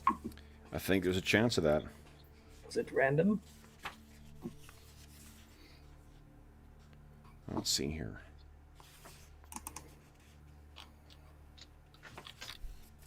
Trying to figure out what I'm supposed to Session are we on? 72. Jesus. Yeah. I might have missed a couple, but I've been trying to keep track of how many I've played in. I think this is my 47th. Oh, wow. Are we on the gamer hood there, Hobbs? No. I haven't turned that thing on in a while. I'm gonna break it out soon. Soon, sir. Sometime soon. Very, very soon.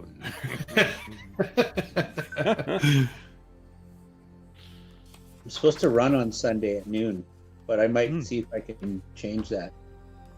It's a virtual run, so it's not like I need to be at the run and, Like you could just pretend. Well, I'm No, you do it a different time, I think. Yeah, I can record it I can record it on the app at whenever, I would think. Mm-hmm. They have like an virtual opening ceremony at 11:30, but I should be able to play. Awesome. I'm very confused about what you're talking about right now. Legacy of the Crystal Shard. No, I mean, what the hell's a virtual run? Okay, so I'm running in the Run for the Cure cancer race for breast cancer. And normally they would have a big run with a start and finish line and crowds and whatever, but we can't do that with COVID. So they're having a virtual run where you run on your own and record it on an app, and that's your run. Is the phone tracks your time and stuff like that. That's awesome. Yeah, I raised like $800 for breast cancer research. Nice. That's awesome. Okay. So, let's see here. Dorman and Elanion, you guys are both on the ground. Who would like to give me a D10 roll, please? I'll do it. Okay.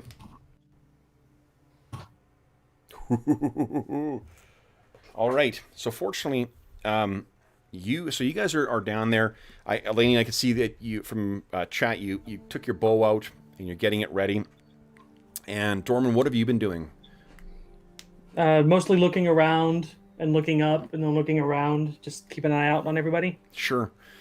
So, I think, why don't each of you guys give me a wisdom check, please? Let's see who hears this. Let's see if I remember. Everybody? No. Just you guys are 200 feet up in the wind. You're not going to... Oh, okay. Oh, you know what? Actually, yeah, fuck it. Druin and Kaldor, both of you guys roll as well, too. And in fact, treat your wisdom as if it was 4 higher. Because you got some...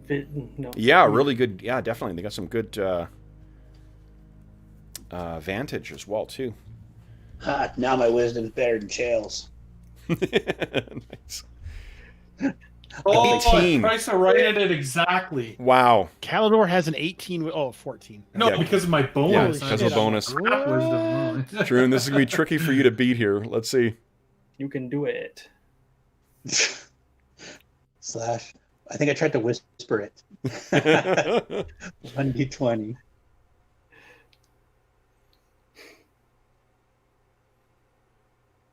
Ooh, so it's Caldor. So Caldor, you're up there and you're getting yourself, reoriented. You're testing where the things are. You look up and you can see that Kuiper and Maxim are making their way down as well. You look out, you look down, and like this, even from only 200 feet up, like it is sprawling, like it looks like a wasteland. There's giant rock pillars in here too. There's wind blowing through here. It's dry. You feel like the temperature has gone up probably about 10 degrees Celsius in the time that you've gone down here too. So it's a very, very strange, different microclimate. And you look out and you see Elanion is looking back and forth, his arrows, longbow out, and Dorman, of course, is looking around.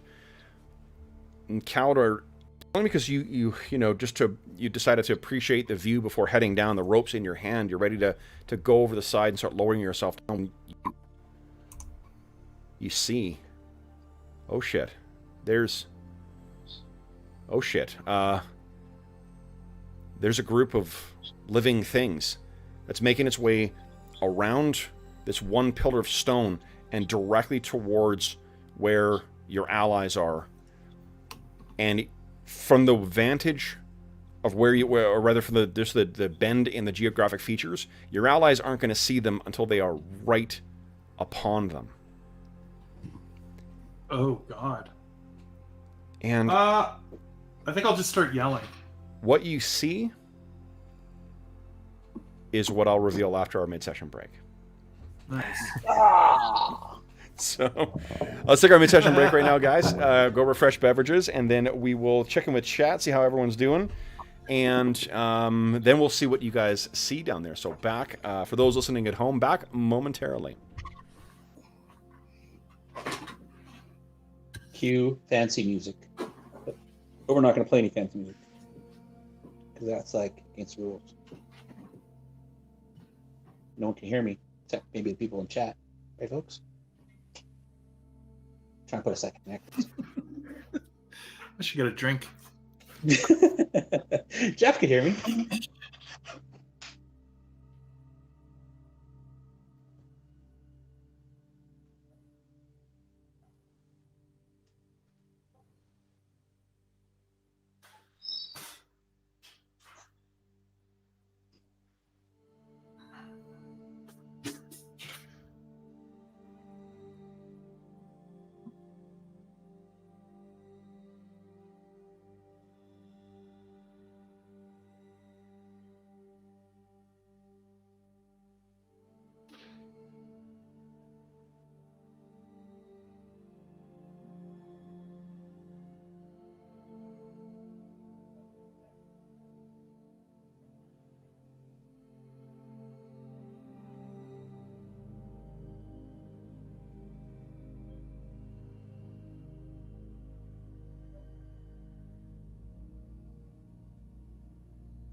going on, John? Oh, nothing much. Trying to remember how long did it take us to get to this cliff? How long? Yeah, as far as travel time. Oh, I think it's like just after lunch. So Calor spell's probably wearing off. I was going to ask Kevin about that.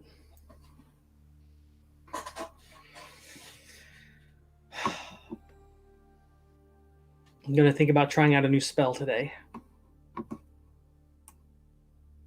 No, it's not an advanced color spray, so you should be fine.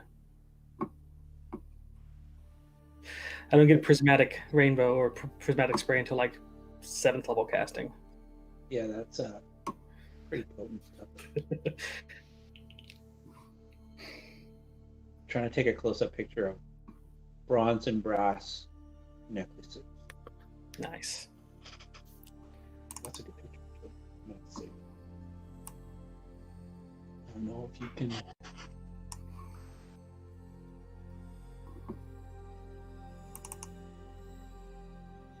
Oh yeah, that's pretty good. It's hard to see, but yeah, working on some new stuff. Add some text. Got me a new macro for my blink spell. It's got some randomness assigned to it. Blink, blink. Oh, because it lasts for a certain duration, or Oh, it lasts 5 rounds, but it affects the initiative that I go on and the direction I blink into. So a little bit of chaos never hurt anybody, right? yeah, it's all good.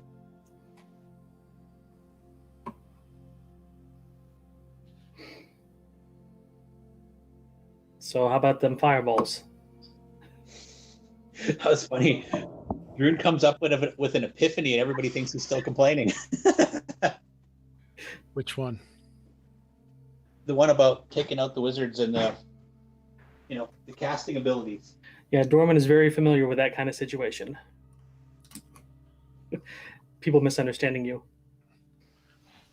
I hear you, man. But I think it's because Druin complains all the time. So even when he's talking about something that's not complaining, people think he's still complaining. Because he was. Only like 5% of the statement, though.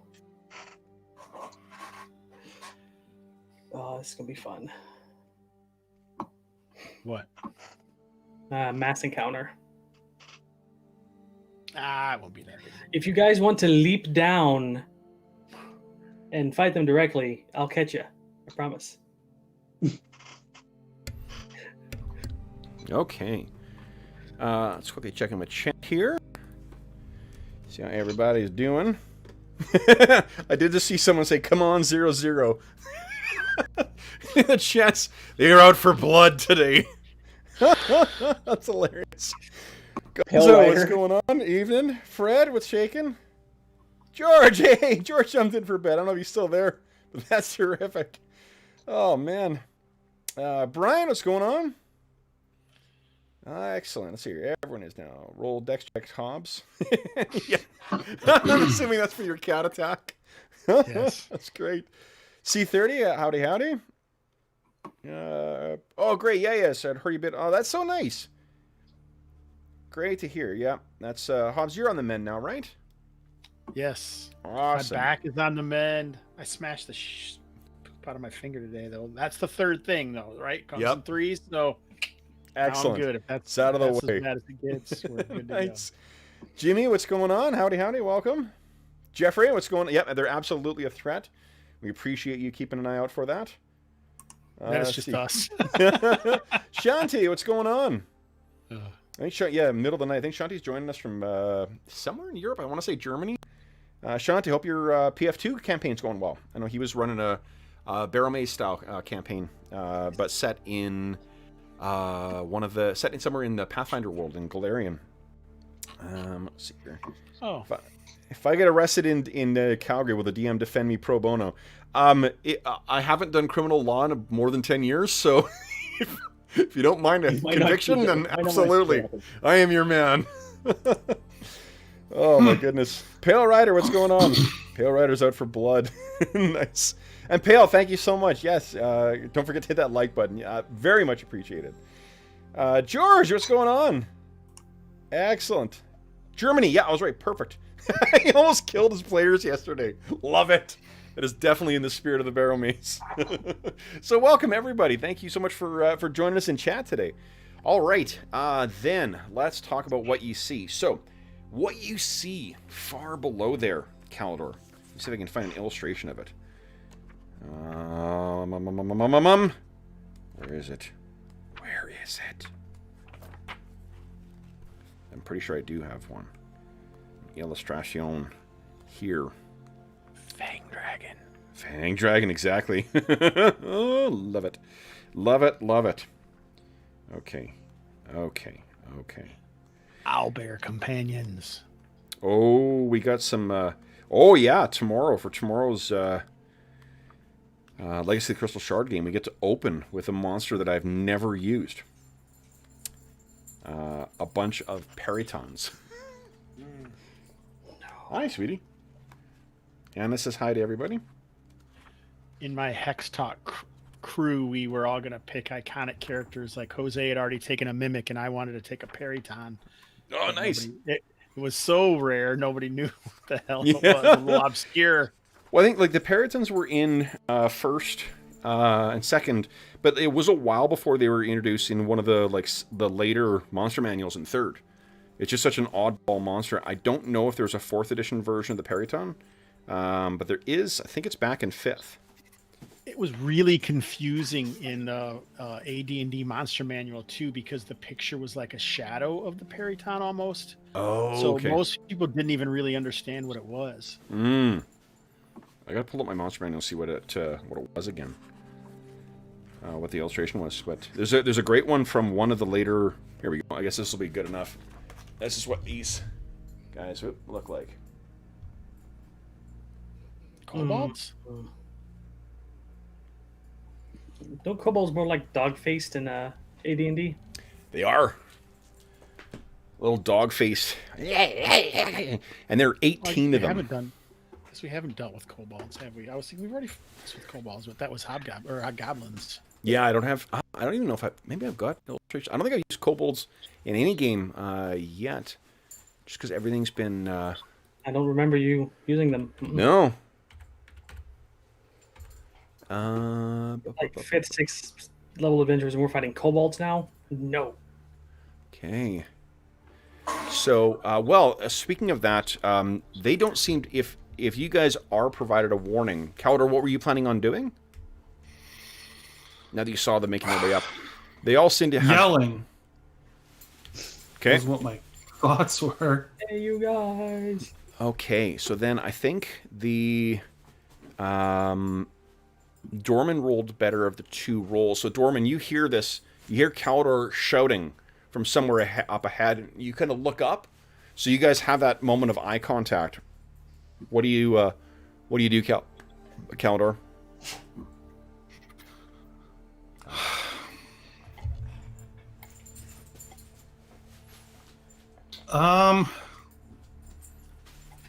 You could just gesture in that direction or something like that if you like. Yeah. Yeah, maybe. Okay, so you do so. Then Dorman, you sort of look over, and you listen in, and oh shit! Sure enough, there's a couple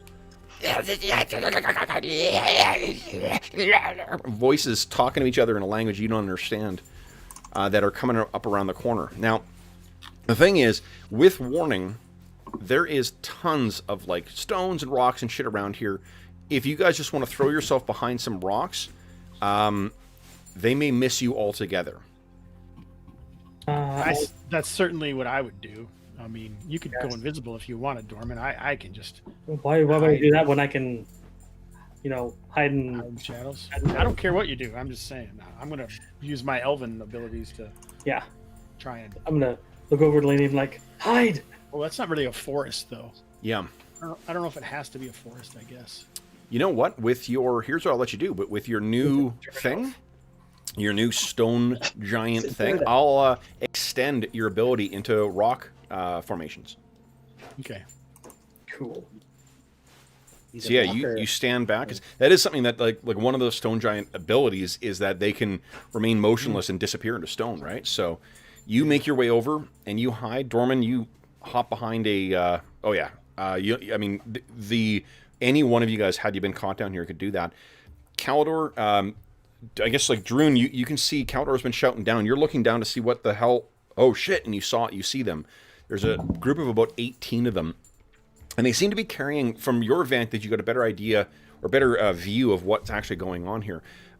Two of the kobolds are carrying these great big like gourds that are strapped to their back, like kind of backpacks, and the others are sort of sniffing along and poking at the ground.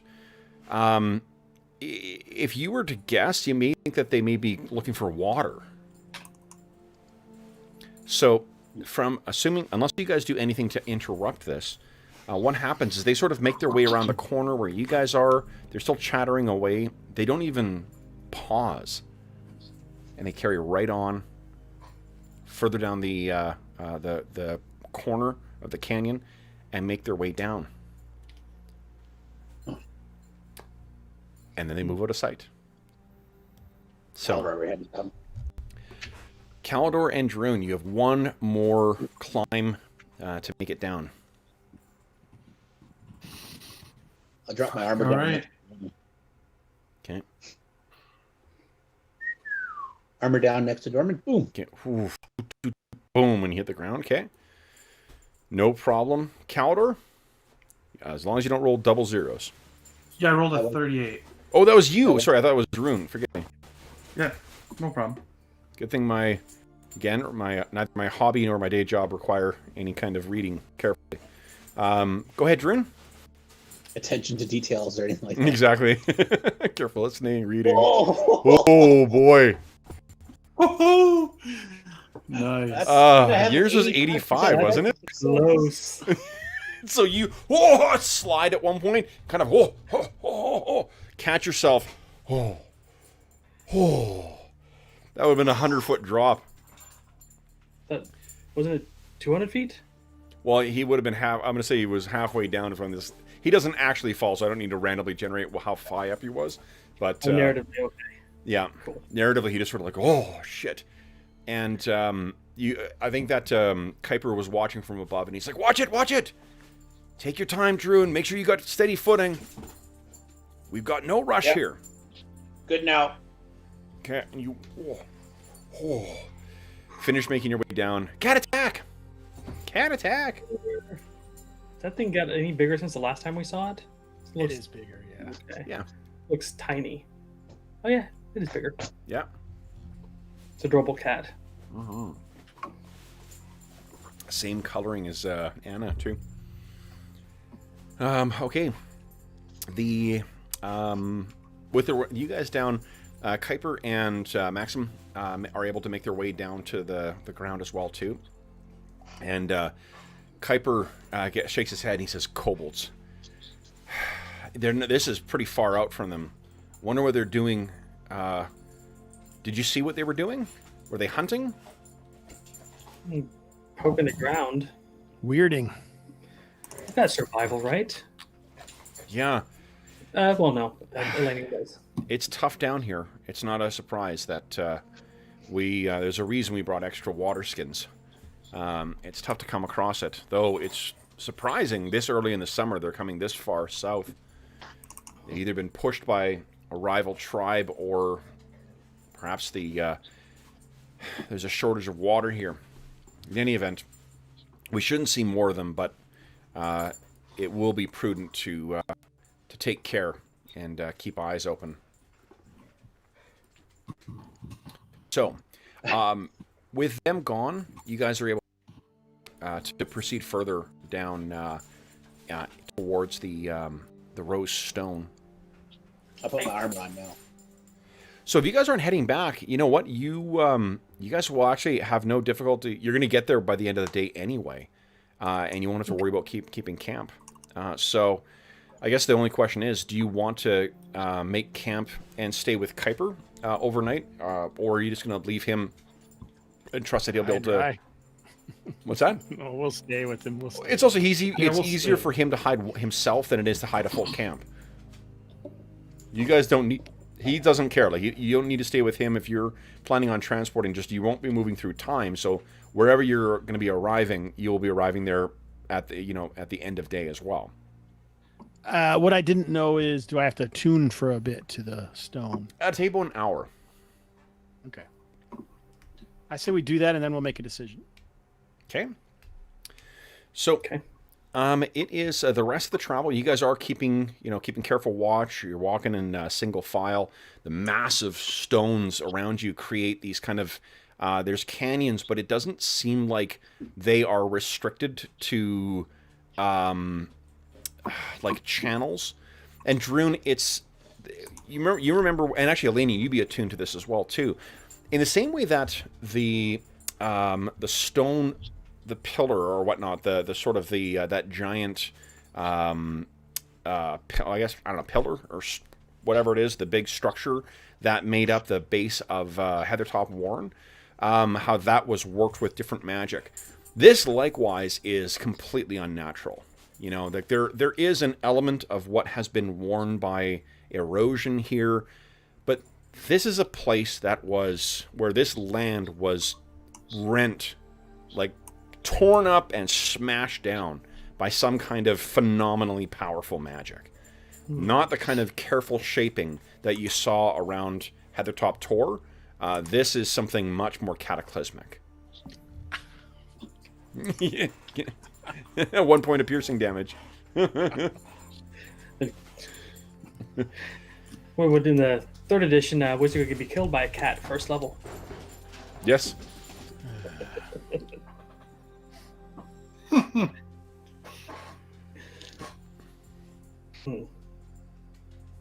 Okay. All right, so this looks pretty awesome. Yep.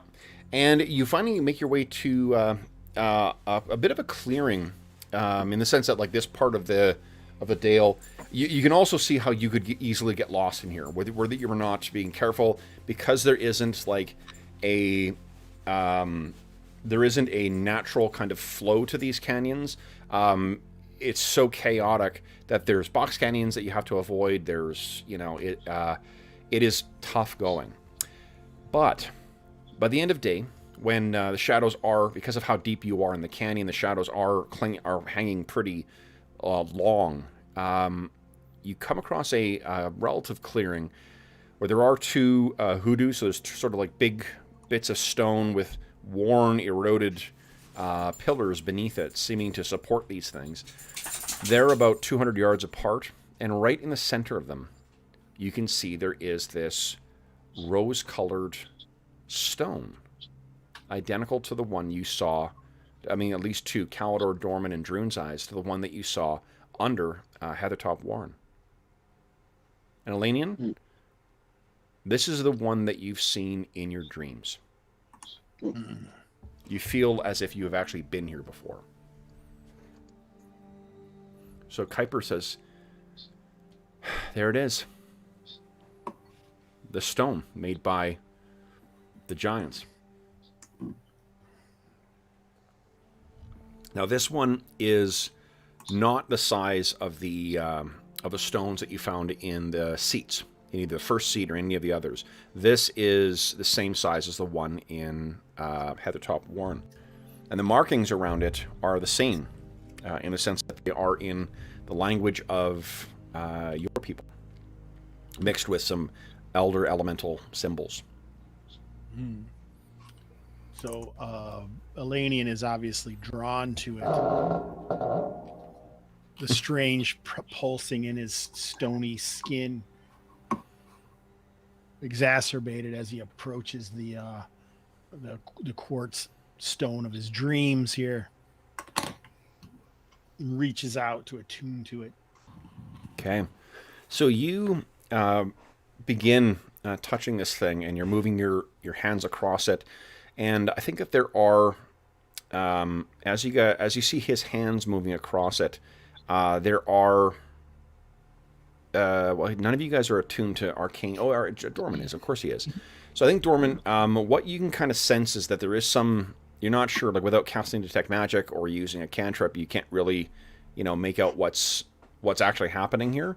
But there's some kind of strange magics, very similar to how you felt at the first seat when what's his name, the final sentinel, Jaska, right? I'm a little curious about what's going on. I'll do a cantrip. Sure. Just give us a roll on your cantrip proficiency. Can do. No, nat 20. Oh my god. Crit. So it's almost as if or not to nat 20, but a crit. Yeah, success. So what does it look like when you try and attune yourself to the magical, like the flow of magical power? Well, I see that Dorman kind of like just creeps up a little closer. He's not like in contact with the stone like Elanion. He's just off to the side standing, and he's just scratching at his beard. And he's always trying to get Elanion to teach him dirt magic. So he's like, well, this is close enough. Ha! And then he just locks into it, and his eyes goes blank. So you can see there is blinding light coming off of this thing. This is a phenomenally powerful magical artifact. It just like, and you can almost feel the flow of magic going through this and off to, like, you can feel butterflies in your stomach as the power flows through this and towards other places. You're not able to really grasp it. It's a fleeting feeling, but you sort of stumble back and fall on your butt and attune back, and you're back in sort of the normal world. But you can still almost feel the throbbing of power coming from this thing. I go, I'm not doing that again. Yeah, it's wow. Whatever stuff that Elanion is messing around with right now, it's definitely, it's phenomenal. It's the kind of thing that it can't be, at least not in the types of magics you've ever seen worked. It's not the kind of power that can be trapped in a spell, unless by archmage, skill casters. Maybe it's something you have to mold yourself to wield rather than mold it to your will. Perhaps, yeah. Well, it's said that so those who become more and more powerful in magic are shaped by the very workings they're doing, right? So, yeah. What are Druin? I'm over here like my urge to learn dirt magic is a little bit less now. Nice. A little bit less. Okay. What about Calidor and Druin? What are you guys doing while this is going on? Kuiper and Maxim or Maxwell will go and kind of keep an eye out for any humanoids. Make sure there's no tracks or anything like that. Druin will just stand at the entrance, facing out. Okay. Well, this stone is on its own and kind of like in the middle, 200 feet, 100 feet away from each of those two hoodoos, and otherwise it's a wide open kind of area here. Actually, he might be like kind of just fascinated by the stone and kind of checking out the exterior and kind of analyzing. So you're looking at these things and you can't quite make it out. But with your stone cunning, with your dwarven stone cunning, there's got, in the same way that you can kind of like a highly eroded, say like a ziggurat or something. Okay, drop it. Like a ziggurat or something else that's buried by earth or whatever. It's got that same rough shape to it, and you can still see if you know what you're looking for. These pillars and some of the other stuff around, you can't make out what the forms would have been because, again, some cataclysm has hit this place, and millennia ago too. This place suffered some kind of cataclysm, and then ages passed. But at some point, these things would have been part, you think, of some structure. Some strange people's structure. Definitely not something built by dwarves. Dwarves would build something sturdier, stockier. Perhaps with an eye more to elegance than edifice. So, it may not be a coincidence that this thing happens to be set just between those two. What about Calidor? I mean, I just picture Calidor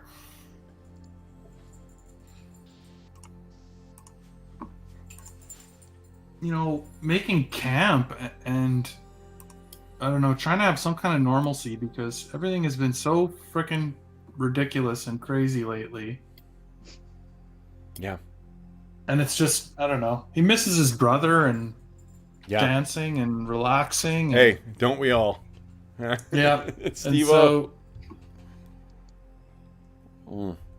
Yeah. Okay. He's, I don't know, trying to create normalcy in their camp, basically. Okay. So you're just sort of sitting down and kind of humming a tune that you knew, that Rilligo, used to sing, to sort of, bring the mood up a little bit. And Dorman, I'm assuming, is sort of backing away from this stone and is going to help, I mean, you're not making a camp per se, because, what's his name? Kuiper will be able to he's actually going to make some distance from here before he heads back. Although it said that this place has good luck as well too. He says so he actually may sleep underneath this stone in spite of wherever you guys go or whatever happens. But after an hour, I'll just wait for Hobbs to get his headphones back on. But after an hour, once all of Elanion's skin has fallen off, then did I mention? No. Just kidding. Once Elanion has finished, doing what he did. Like Raiders of the Lost Ark, is that what you're trying to describe? Exactly. His face all melt. It felt like. Here is that is, as you're getting yourself attuned to this, Elanion, there's something strange. You can definitely feel the connection with the stone underneath what do you call it? Underneath Heathertop Warren. But there is also the stone back at the first seat and the second, or whatever the other seat of the seal was. Both of those are connected, though if you were to describe it, the passage between the stones of the seats is akin to like traveling on a paved or cobbled road. The travel between the here and the others is traveling more of a back trail. What you can also sense is that there are other trails. Nice. One trail seems to lead almost directly north, slightly to the west. And you think outside of the Great Rockdale. There is also a trail that seems to lead much further to the northwest. And it is definitely outside of the Great Rockdale. And then there is one that, using that same metaphor, you cannot travel it, but you think there is a passage that might lead down. It is somewhere deep in the darkness, and you cannot tell. There is some sort of interference or something. There you cannot travel, but the other two destinations, the one to the northwest and the one to the kind of just slightly west of north, both of those are trails that you can easily travel. So you are now able to travel, and you would be able to travel that path using this stone or the one in Heathertop Warren. Nice, but we don't know where it goes. Not as of yet. Elanion's going to need a Stargate map now. I'm making one. I kind of figured you were. I look forward to seeing the map I sent you pinned to a wall with a bunch of like red string on it. I do not think these are ley lines. All these are is like something is there where there isn't really something connecting them, except the existence of the locations at their endings, right? When you say it's not like there's a line. That no, it's not like these. along. Yeah, they're not following along a ley line or something like that. These are. I mean, there may be some, something to that as well for how they're built, but you're not like traveling along a ley line like Rift style. Gotcha. You're phasing into a line and phasing out at some point. These are stones, and the path that I described there are passages between the stones. Yeah, So it's the locations themselves that create the pathways, not pathways that create the locations. correct. Okay. Correct, to the point where you think that, like, if you moved a stone, it would be taking you to a new destination. If you move the stone, that would be a new place. I would travel between the stones, not Yes, to this. you travel place. to the stone, not the place. Yeah. So if we didn't want someone to access a stone and we wanted to like encase it in rock, and someone else tried to use that stone, they'd show up somewhere encased in rock. They would. I mean, the travel might be. They might be blocked then, or they may just not be able to travel it. If there isn't a safe passage part of that, the person, if someone was trained like Elanion is, then they would, they may know that it's not a safe place to travel, or it could be something like what he's seeing below. This passage below may be blocked because of that, because it's buried. That may be why he's not able to connect the connection, or it could be because of a seal, or it could be because of some other kind of interference, perhaps some kind of glyphs or warding magics. All right, so I will let my companions know of this situation, that there are other locations that we could go to if we so desired. And they would be to the northwest, like one of a distant. I don't feel like it's far enough, like it's out of the Mittermark or anything, or no idea.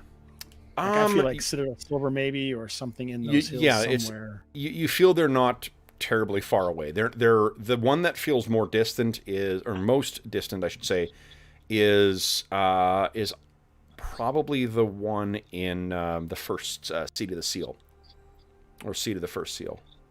Oh, that's the most distant. Yep, that's the furthest away. Dorman scratches his beard. He's like, "Are these set up kind of like in the cross pattern in the Half-Cut Hills?"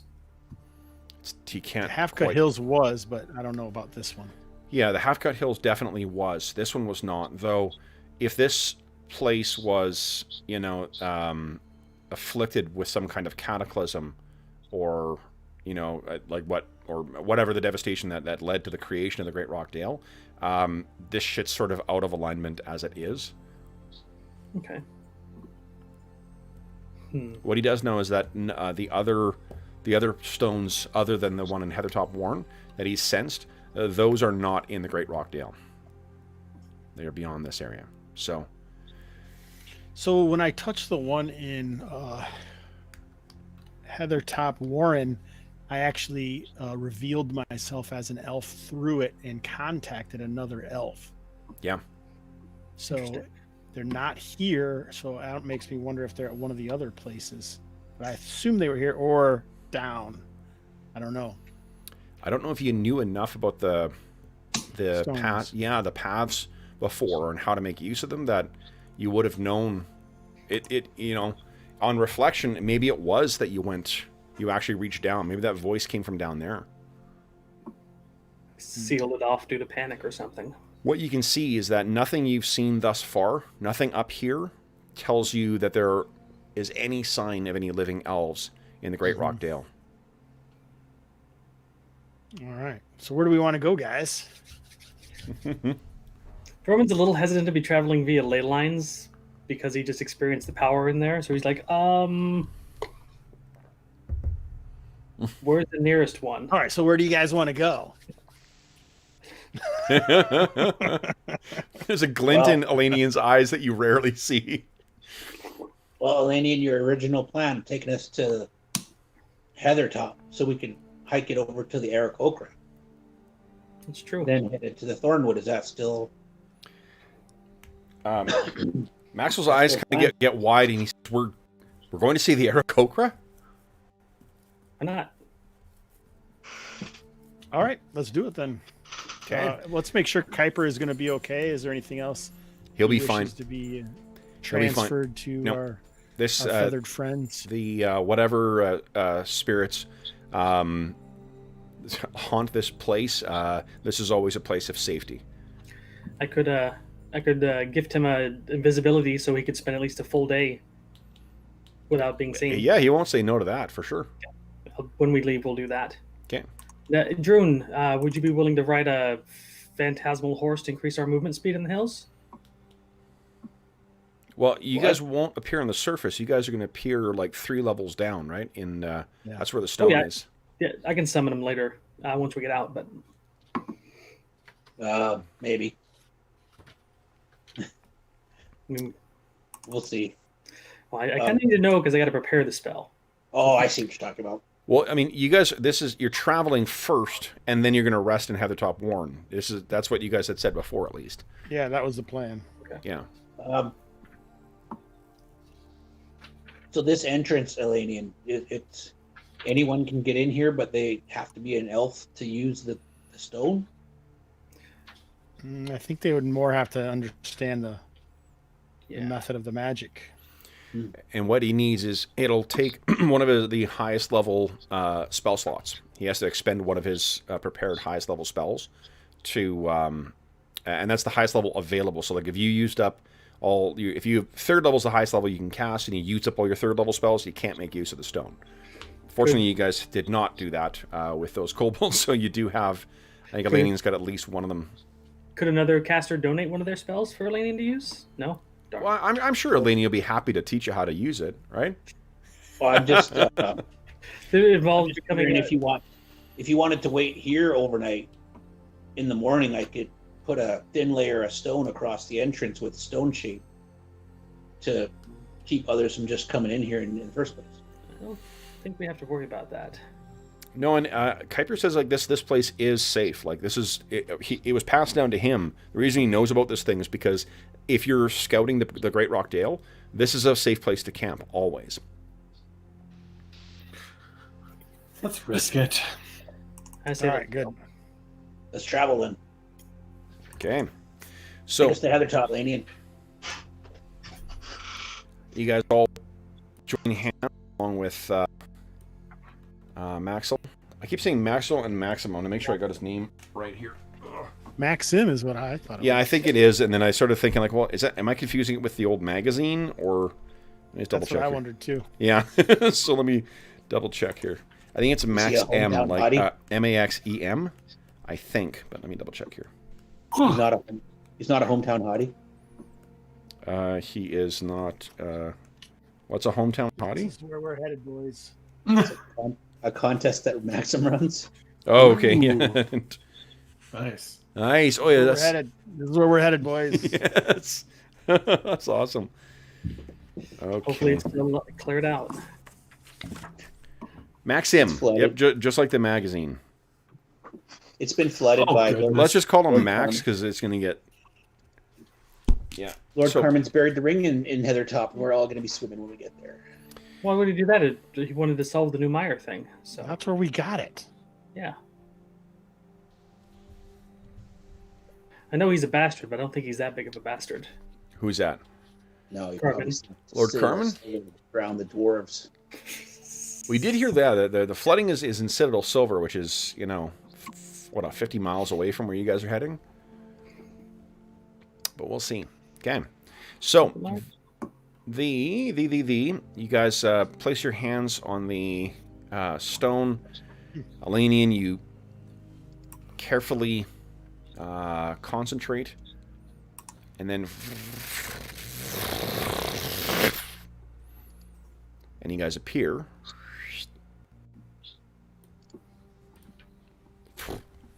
Deep in the bowels of Heathertop Warren. It's pitch black from where you appear. Those of you with night vision have, or dark vision, which I think is all of you guys, have no difficulty. Yep. Good question. We never found the stone when we were there in the first place, did we? When we were there last. So did we teleport into a place we haven't been in? No. Heathertop War? We found it. Okay. That's how Alien learned about this. Yeah. There were mithril tools and Okay. stone in the middle. I remember now. It's been a while, guys. I can bring. Hold on. Let me bring it This to is what I got the right here. I don't know. map. Where is it here? Yes. Heathertop 1. Yeah, Question: do you guys still have your tokens to get past the traps? That's right. I thought it was on this level. Because I do. Yeah, let's see here. Well, Archives. it's a good thing you do, because I think Druin dropped his token on the far side. Because I've got 5 on me. Okay, let me try and find. Oh, here Well, it it is. sounds like you took them all. Oh, you're more than 5. There was 8. Norman's carrying the lion's share of them. Okay. We like Let me- what? 2 ounces? 2 ounces of. Oh, I was just telling the guys that I got 5 of those tokens of passage for Heathertop in case the traps want to crush us. Hmm. Do you really think the traps would keep trying to crush you? Yes. Only one way to find Yeah, out. we do. We really do. I don't think so. We're friends of the place now. Yeah. Friends would carry passage tokens. Love it. Okay, and Calendar, where are you, Elanion? Are you hiding? You're hiding on me. Where are... There you are. In your big circle. That's where you were. In your pit. We haven't seen Pit or Sharkbolt come out very often lately. No, they've been You left it for Fireball. Yeah. No. Let's see here. Okay. Now that you got yourself your Fireball, no need for good old reliable Sharkbolt. Be interested in learning Sharkbolt. Nah. Dorman has accepted his role as not being attack magic, so. Color Spray. Color Spray's pretty good. Okay, It guys. doesn't require attack roll. This is where you appear. Oh, I remember this place, yes. Smashy Okay. ceilings are that way. Yeah. It's amazing what all what a little bit of smooshing the player characters will do for their memory. kid, I mean, you through did the- take a shit ton of damage from that thing too. So I attempted twice and got mashed twice, so I learned my lesson. Look, I'm a thief. I should be able to disable this. Smash. Awesome. Okay, so you guys appear along with Max, and let's give a token for old Max here. Checking all over me, like, we made it one piece. I think Yeah, so. you appear to be, and then quickly. Norman, why do you have 3 arms? Zip. There we go. This will be Max. Rawr. Bringing down to normal size for now. Oh, this will be after I finish this Knoll. Actually, I'll draw Max next. Hopefully, he won't die before then. You better not. Take out the new mire. Okay. So, yeah, I mean, and now, once you take your hand off it and you find yourself here, Elanion, every time you do this, it seems like it's getting easier to do so. So, what are you guys doing next? Let's take a moment to see if we hear anything. Sure. Yes. You stop and you We'll listen. Let's see here. I don't hear anything. Detect You hear noise. Detect noise. Norman, do you hear anything? What about you, What? Calvert? Do you hear anything? What is your detect noise chance? Only your infernal voice. 30. Okay. Okay. Calidor, do you have any skill points assigned to detect noise? I don't remember. Let me look. No. Nope. Okay. I do not. All right, so you guys stop and listen. And it seems it's a tomb in here. There's no sound whatsoever. Zoomed him out. Veshnikor. Let's go make sure he's not back. Yeah. So you make your way over to there. You can see on the ground, with the torches burning, that pool that used to be filled with water.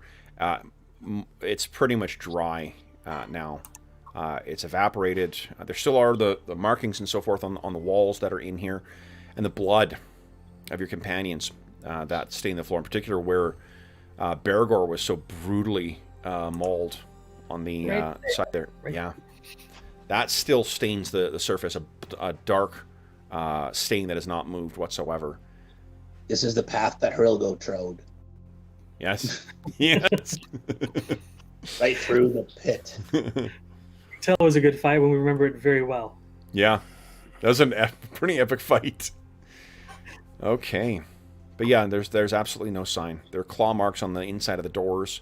There's the stains on the ground, but nothing else, not even a hint of any kind of malevolence to suggest the unfathomable evil that was once sealed in here.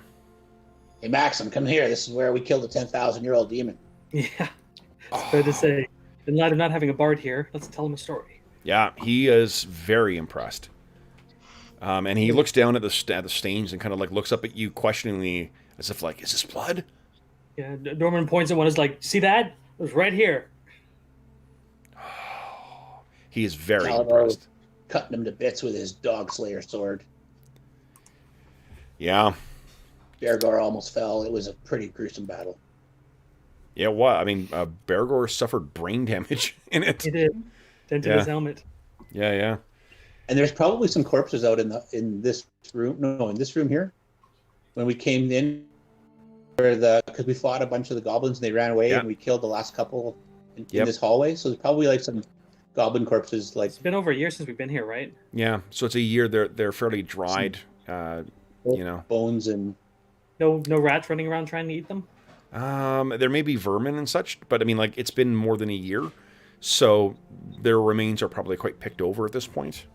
Okay. Yeah, there's some bones and cloth and stuff.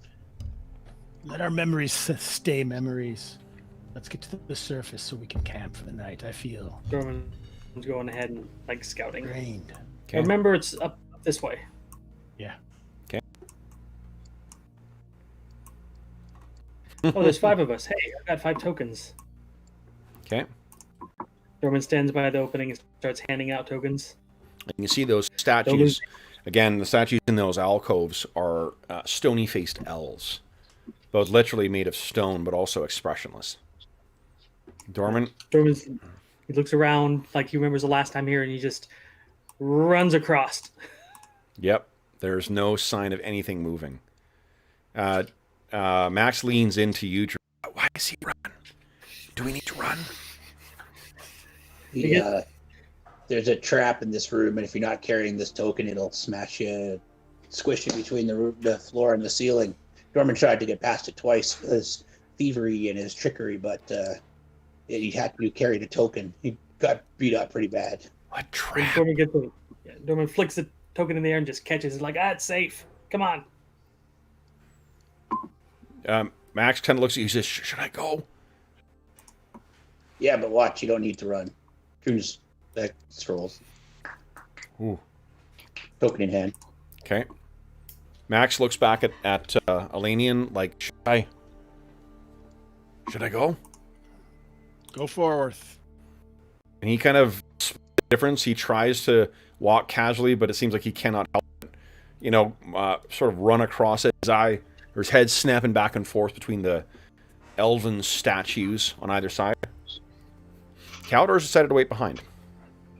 Mm-hmm. Elanion gives pause and reverence to the statues as he passes. Where did you guys go? You're Where are you guys? Guys, hello. I don't remember this map. This way? Awesome. This way? Yeah. Go left. we can't see you anymore. That's great. Yeah, you got to come a little bit west. North and west now. Where's the door? Oh, you're in this hallway. Yeah, I don't know. I don't remember this map. You held it up for like a split second. But... Where the fuck did you guys go? Oh, that's great. Oh gosh, that was a good laugh. Okay, hold on here. Let me. Actually, this is the one that's the shortcut, because I think you go up here, and I think it brings you to that next area. Let's see here. This goes The workshop. Yeah. There's a room, and Yeah. then you can go down the southern door to go to the second floor. There's a trap door to go all the way up. Yeah. So it's right in. Yeah, we can probably unpython door that goes straight up to the top. Is that where my 6 python stayed at? Well, there's a couple of them there because we were trying to keep the bugbear from coming in behind us. Oh yeah, right. I can't remember what I did last week or what I've told my friends in the last couple of weeks, but I can remember what we did like 20 sessions ago. Of course. Okay. So here you go, guys. This is where where it leads up. Let me bring you over to this map here. Okay. Back when I had 13 hit points, I think this is where I was. Oh my gosh. This splatter mark right here, it's that dried blood. That's Dorman's. Yeah. You go. I think we all bled here quite a bit. Oh yeah. It was tough. Someone actually, someone who's been starting the campaign from the beginning, actually commented today. It's great because that first foray into Heathertop Warren, there's the response was like, "That was brutal. That was so tough." It was. My first command word to die. That was fun. We had like a foe that was entrenched and had like superior numbers and like whatever. The satisfaction of you guys defeating them made it all the sweeter, having known how hard it would be. So, yes, that's the one that leads back up to the surface. So you guys are up to the surface, and when you get to the surface, what you find is, like, you get up to the top there. Remember, it was sort of like a covered area. It's actually covered by a fair bit of stuff right now, and the wood is fairly charred. Hey, don't remember there's traps around upstairs. I think around the building that I didn't find, but You did make a good job of finding them, though. Cool. Here's another one. Oh. I did my job. You definitely did your job. Found those traps one way or the other. It's going to take a little bit of muscle to push this up, guys, because this is the one that leads out to the side. So why don't... Who's got a handy-dandy boost to Calidor's strength? Rah! Oh! Well, yeah. Well, no, I can do that too. That was 8 hours, right? You guys traveled 8 hours. That spell's no longer in effect. Do you have a second one? Oh, I do. Yeah, that's what he said. He memorized enough for me to keep doing it for me all day. Yeah. For 4 did hours? We travel 8 hours total? You guys are... The first one. Yeah, because you're... Yeah, in the morning and would have... Yeah. You have to have it more than 2 times. Is what Yeah, he's saying, if it only you've already lasts... traveled for 8 hours. Oh, okay. He didn't actually cast the spell the second time. He didn't click on the thing and do it. We forgot about it. I think he would have if we would have been in a fight or something. Yeah. Sure. On. Yeah, I think... Yeah, no, well, never mind then. I mean, Druin can do it. Guess what? If you're talking about extra strength, one more for me. Oh. Nice. That takes 10 minutes, but now Druin's got an 18 strength. Okay. 18. Why don't you give us a D20 roll, please? Calidor, are you going to help me out?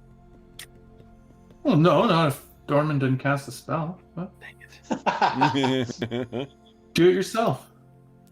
11 is exactly what you needed now that you've got an 18 strength. So you get up there and sort of... and like step by step, you shoulder this whole thing out of the way. And what you're able to do is clear enough of a spot to get up to the surface level. And what you find is when you step out and you can see above you, there's still the clear, now star-filled sky. Actually, it's probably just turning into dusk at this point because it's I mean, it is summertime for you guys. When you step out, you can see, holy shit, all of Heathertop Warren has burned down. Wow. What would burn down the top of Heathertop Warren, guys? Thunderstorm setting off a fire. I mean, all is as it should be. There's more than enough stuff around for you guys to sort of, find a windbreak.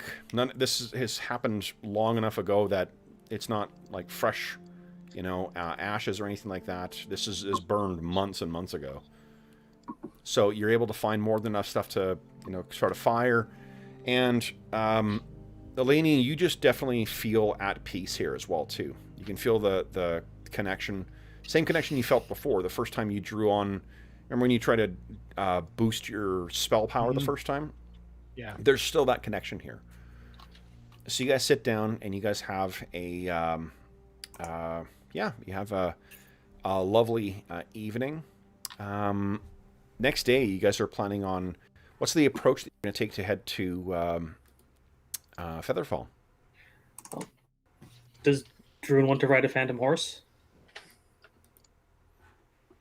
We can move as fast as these two if we do so.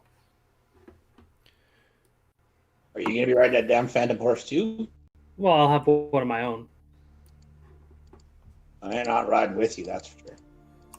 Well, I can summon two. You just need to let me know. Okay, fine. I'll ride a phantom horse. Okay.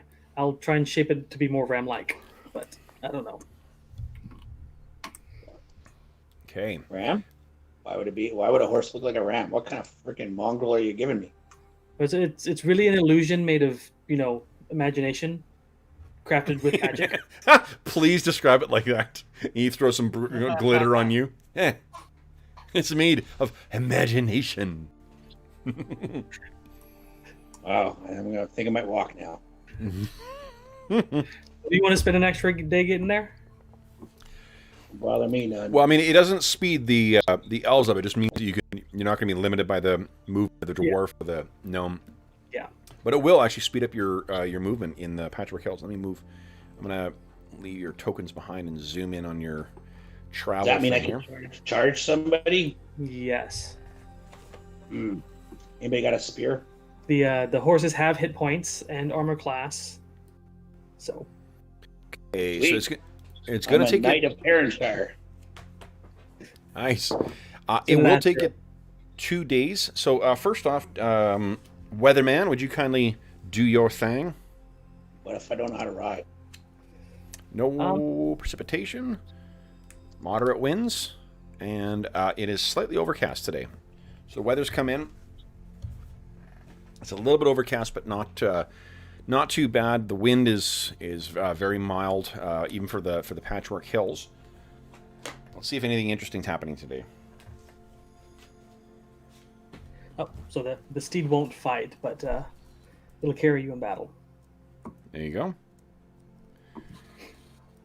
Or away from, but I think that a great axe off of a horse might be fun. Cool. We've got an armor class of 2 and 7 hit points, plus 1 per level. Okay. Let's see. So we're in the next day now? You are. Now the thing is the the bridge would have been burned as well. So how are you guys planning on getting down from here or getting off of here? Do the horses fly? Not yet, but I can always featherfall all of us down to the ground if we want to. Yeah, you would have known that before you prepared your spells for the day as well. I'm basically leaving featherfall, and there is 1 slot dedicated to it. So. Okay. Does featherfall allow you to target more than one person, or you just can't? 10-foot cube with weight equal. I'm 5th level to 1,000 pounds. Okay. I can hit with it. I think we should just do that because that would be cool. We all just feather fall down. Yeah, well, we drop about 120 feet in a round, but we don't hurt ourselves when we land. So it's exhilarating. I think it's only 80 feet down as well, too. This is not nearly as huge of a drop as what it is getting down into Great Rockdale. Oh, yeah. So you get down, and then what do you like wind through the canyons to find your way up? We can do that. Okay. Well, we took a path one time where I talked to a prairie dog. Mm-hmm. So I might be able to find our way back. Trevor the prairie dog. I actually can't remember what I gave. I don't think I gave him a name, but okay. 1 second here. Just gonna write this down. Calidor, your first 4 hours of traveling strength. Okay, so how are you guys for rations right now? good. I have How many are left? You guys are in the wild, so we need to make sure we keep track of that, and your water. 9 days of my 2 weeks of ration left. Okay. I'm assuming that Max will have 2 weeks of iron rations with him. How about Calidor, Elanion, and Druin? The reason I ask is if you guys do need to do hunting in the morning, you're going to be welcome to do that. Same. You got a week's worth? 2. I had 2. I brought 2. 2 weeks. Okay. So you guys will be down 1 now. Calder, how are you for rations? I have 6 left. 6 left. Okay. And Druin?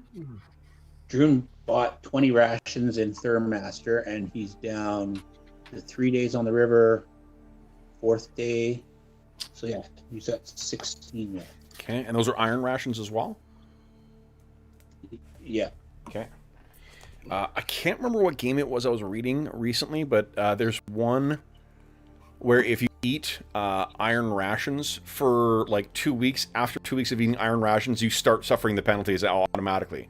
Because you're just eating, like fucking trail mix for, 2 weeks. Well, Kuiper fed us pretty well, right? So.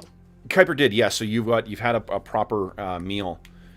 What game was that? Because it was really brutal with the recovery as well, too. I'll also think of, if it comes to me, I'll let you guys know.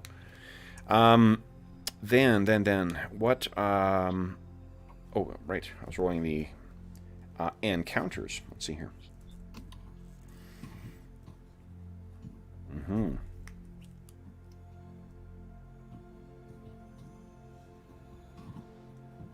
Okay, and then.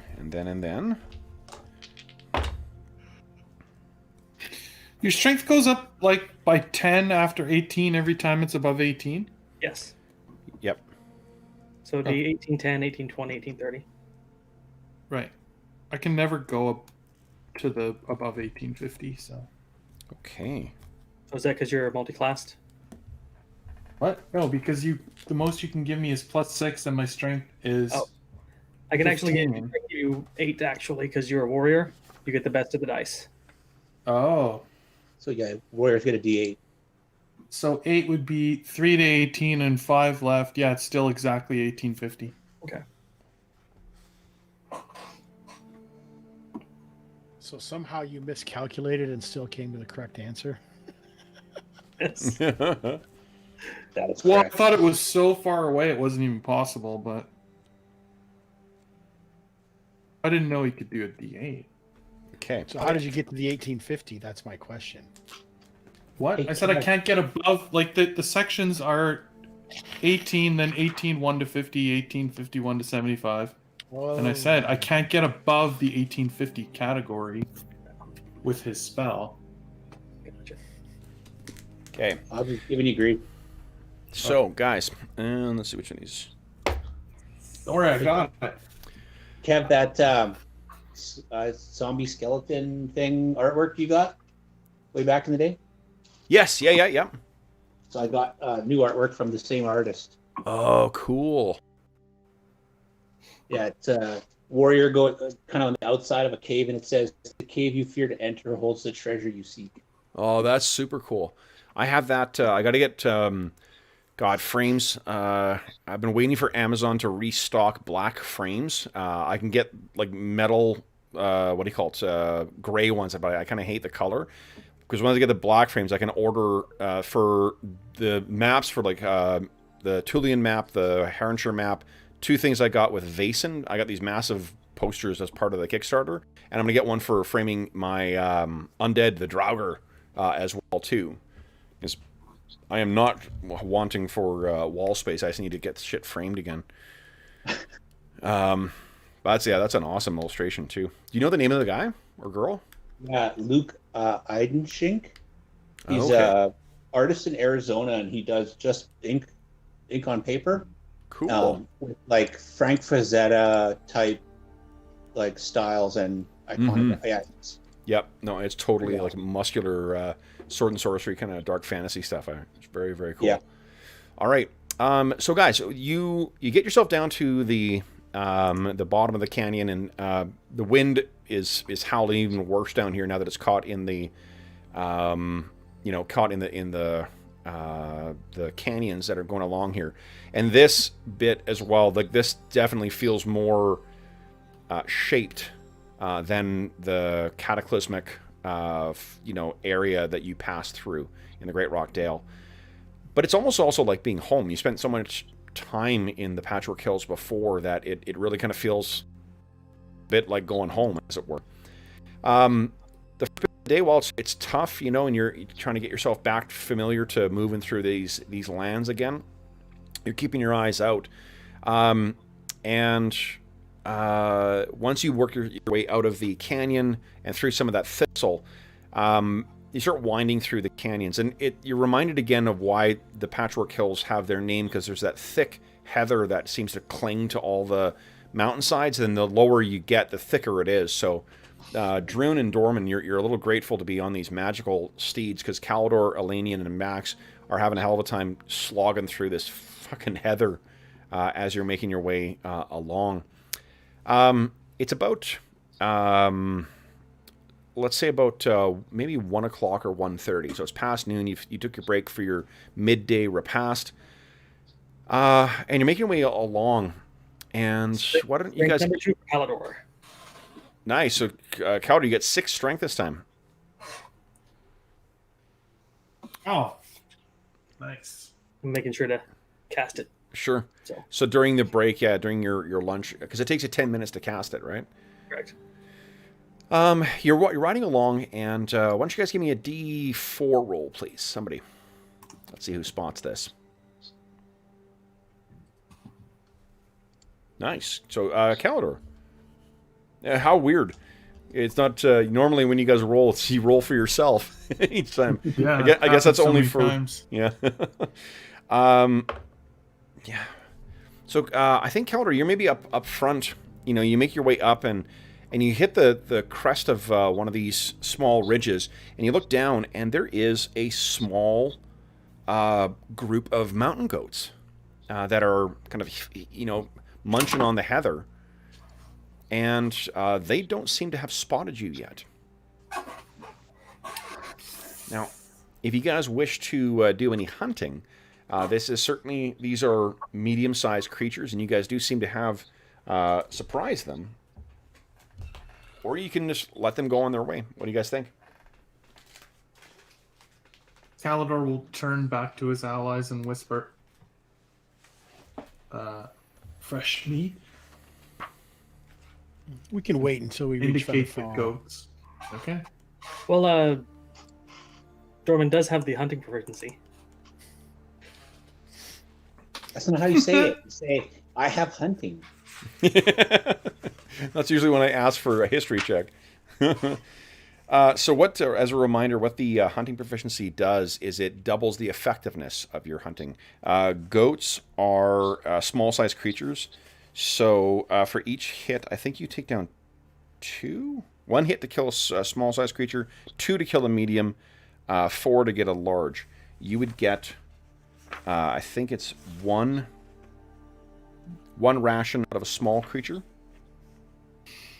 It's much easier to drop more of these before you either run out of ammo or they run off. So what are you thinking? I'd say you can do it. It should just take an hour, right? No. This will take a matter of like a turn. Okay. Yeah. Like, give me a few minutes, guys. See if we can get some actual food. Okay. So you're the only one. Is anyone else hunting? Sure. I got Okay. a bow. Okay. I only hunt for firewood. Oh, wait. No, I don't have any arrows. Wait, do I have You have arrows? no arrows? Oh, no, I got arrows back. That's right. I looted the body. We're hunting. We're killing these. We're killing these goats just because we found them. Because we're hungry. Well, I have nothing but iron rations here, and it's been 2 days since Frog Legs. Yeah.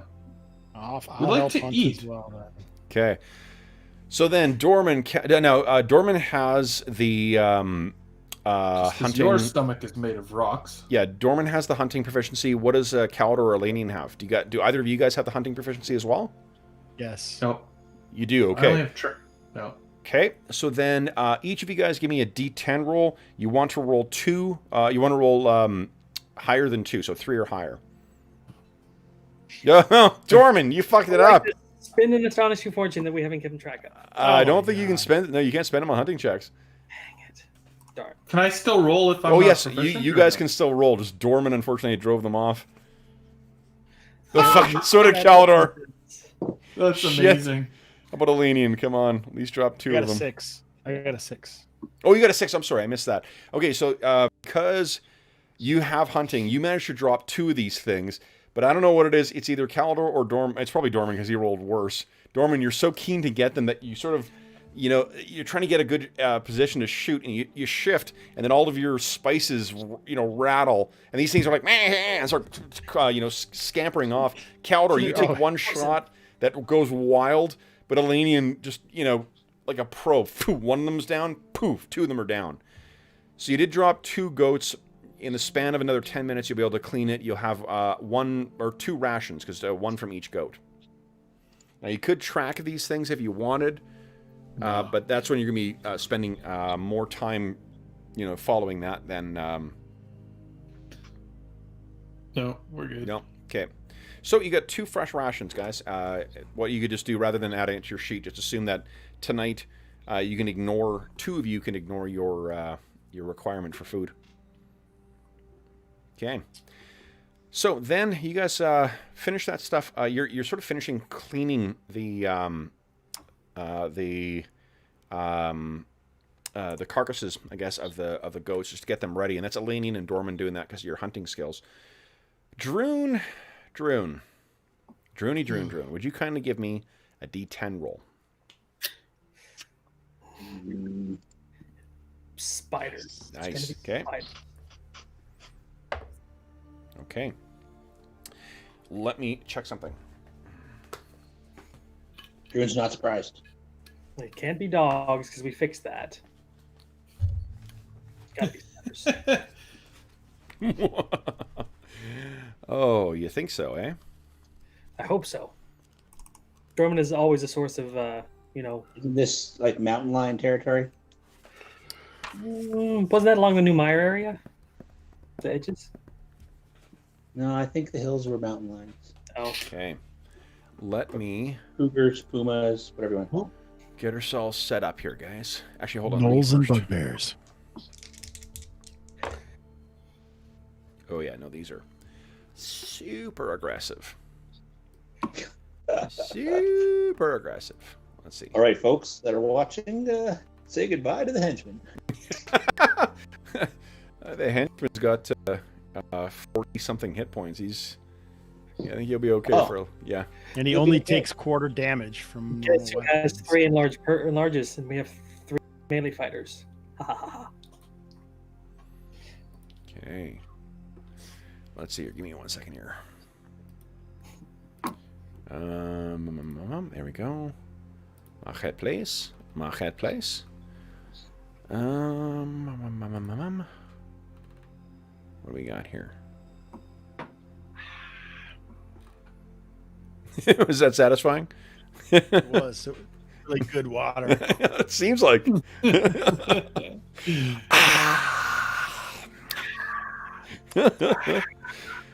Oh, terrific. Terrific. Okay, where is it here? Where are you? The only criticism I would have of Gabriel Pickard's amazing maps is the nomenclature. It's like, just call it something simpler to find when you're, strolling through things. I think I heard there's a way to search better for. Oh, is there? Yeah, there's like a couple things you can put in and it'll automatically search them out. Because if you just put it a search, it won't find your marketplace maps. But I can't remember what it is. Okay. I do exactly what you're doing. Yeah, I was just using like, I'm over here. No, it's over here. I don't know. Okay, hold on.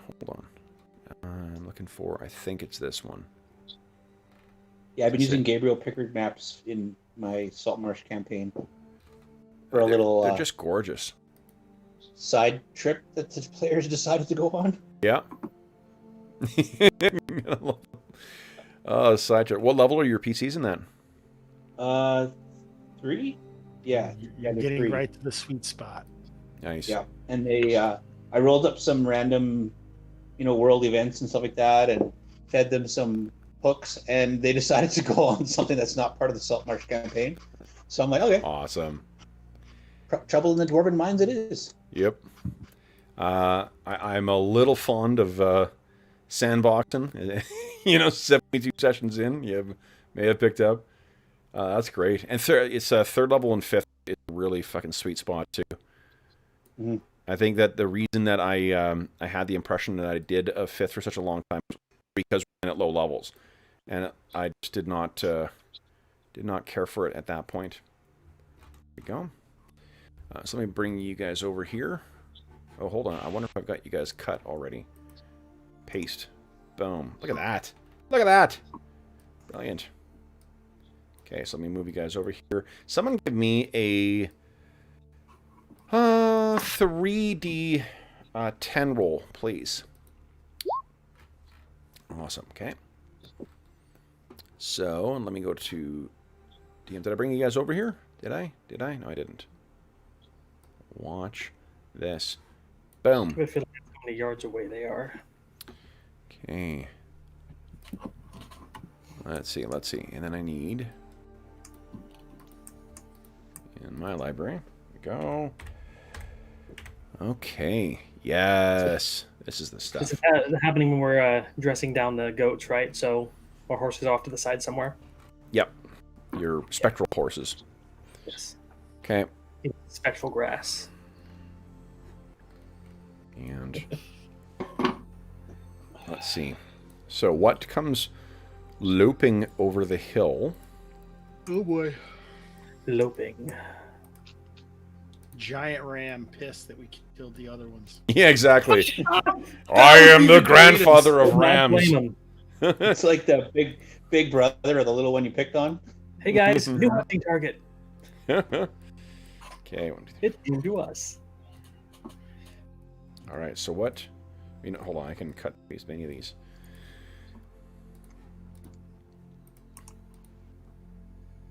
Alrighty. Let me move these into position here. Boom. That did not work. Okay. So what as you guys are working away, you guys you're sort of at the low point of this hill. They've come across the top of this and spread out what you can see are 1, 2, 3. Bugbears. A bunch of bugbears. And they see you and immediately sort of... Those of you who speak Goblin, which I think is only Dorman, kill them! Kill them! And let's roll some initiative. Okay, so let's hear. John, you missed Wednesday's session, so let's start with John. John, would you... Everyone decide what you're doing for the round. Ooh, and John, beat my 5, please. Damn. Uh-oh, what happened? I rolled a 9.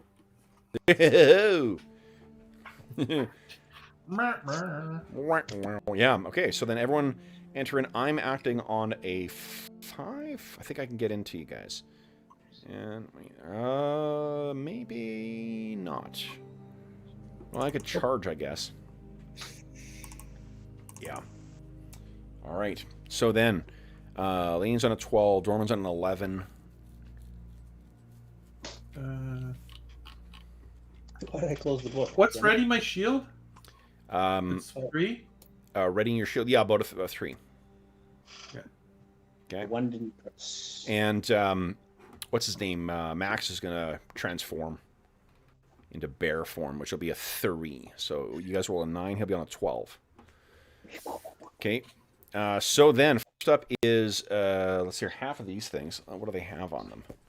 Let's see.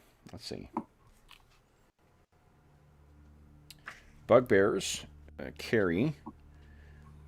What's AK-47s? What the fuck? Just kidding. Huh. Well, maybe they won't have armor-piercing rounds. I've been itching Very to distinctive use. sound of our enemy. Yeah. I've been itching to make use of my D20 Modern to surprise you guys with an Urban Arcana session, but I just haven't gotten around to figuring out when that's going to be, and usually we have other games, but yeah, John, I think you would really enjoy it because it's based on the 3rd edition chassis. Nice. So imagine playing like a modern world where all the D&D stuff exists, but it's sort of like behind a veil. I played a little bit of 3rd edition modern. So Oh yeah, then you play. Yeah, it's great. One of my favorite one-shot sessions of all time was that. Not only because I think Jeff, did you play in that with? Oh no, it was James. It was James and Brent. We said it in my hometown of Winnipeg, and Dave, you'll appreciate this. We blew up the King's Head Tavern when a Death Knight attacked it. That's awesome. We had a fight with a Death Knight right on Osborne Street. It was crazy. Okay. Then these things. Let's see here. I think half of them will be melee. So 2, 4, 8. No. Yeah. Down to Dorman. Down to Druin. Down to Calidor.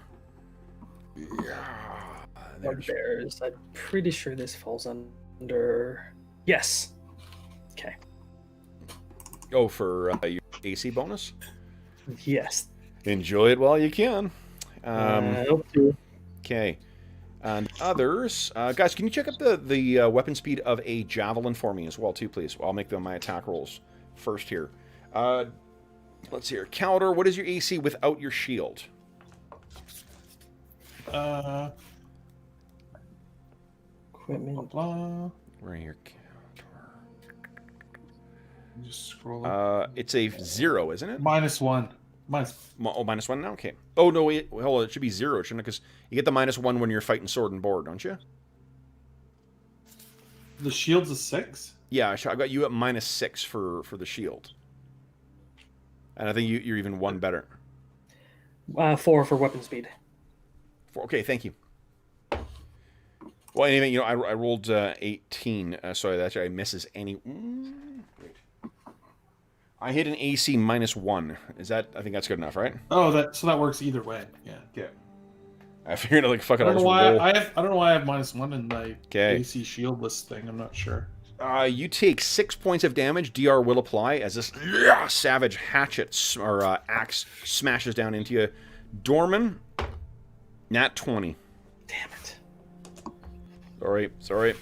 Only way you're gonna hit me. 8 points of damage. DR will apply.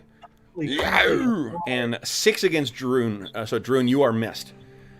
Then on a 9, I have my. No one's acting on a 9. No. Okay. Or Druin. Oh, you're 15. Okay, I was a mistype. They are going to move a little bit forward and then hurl these javelins down at you guys. One. Hit your ally. Okay.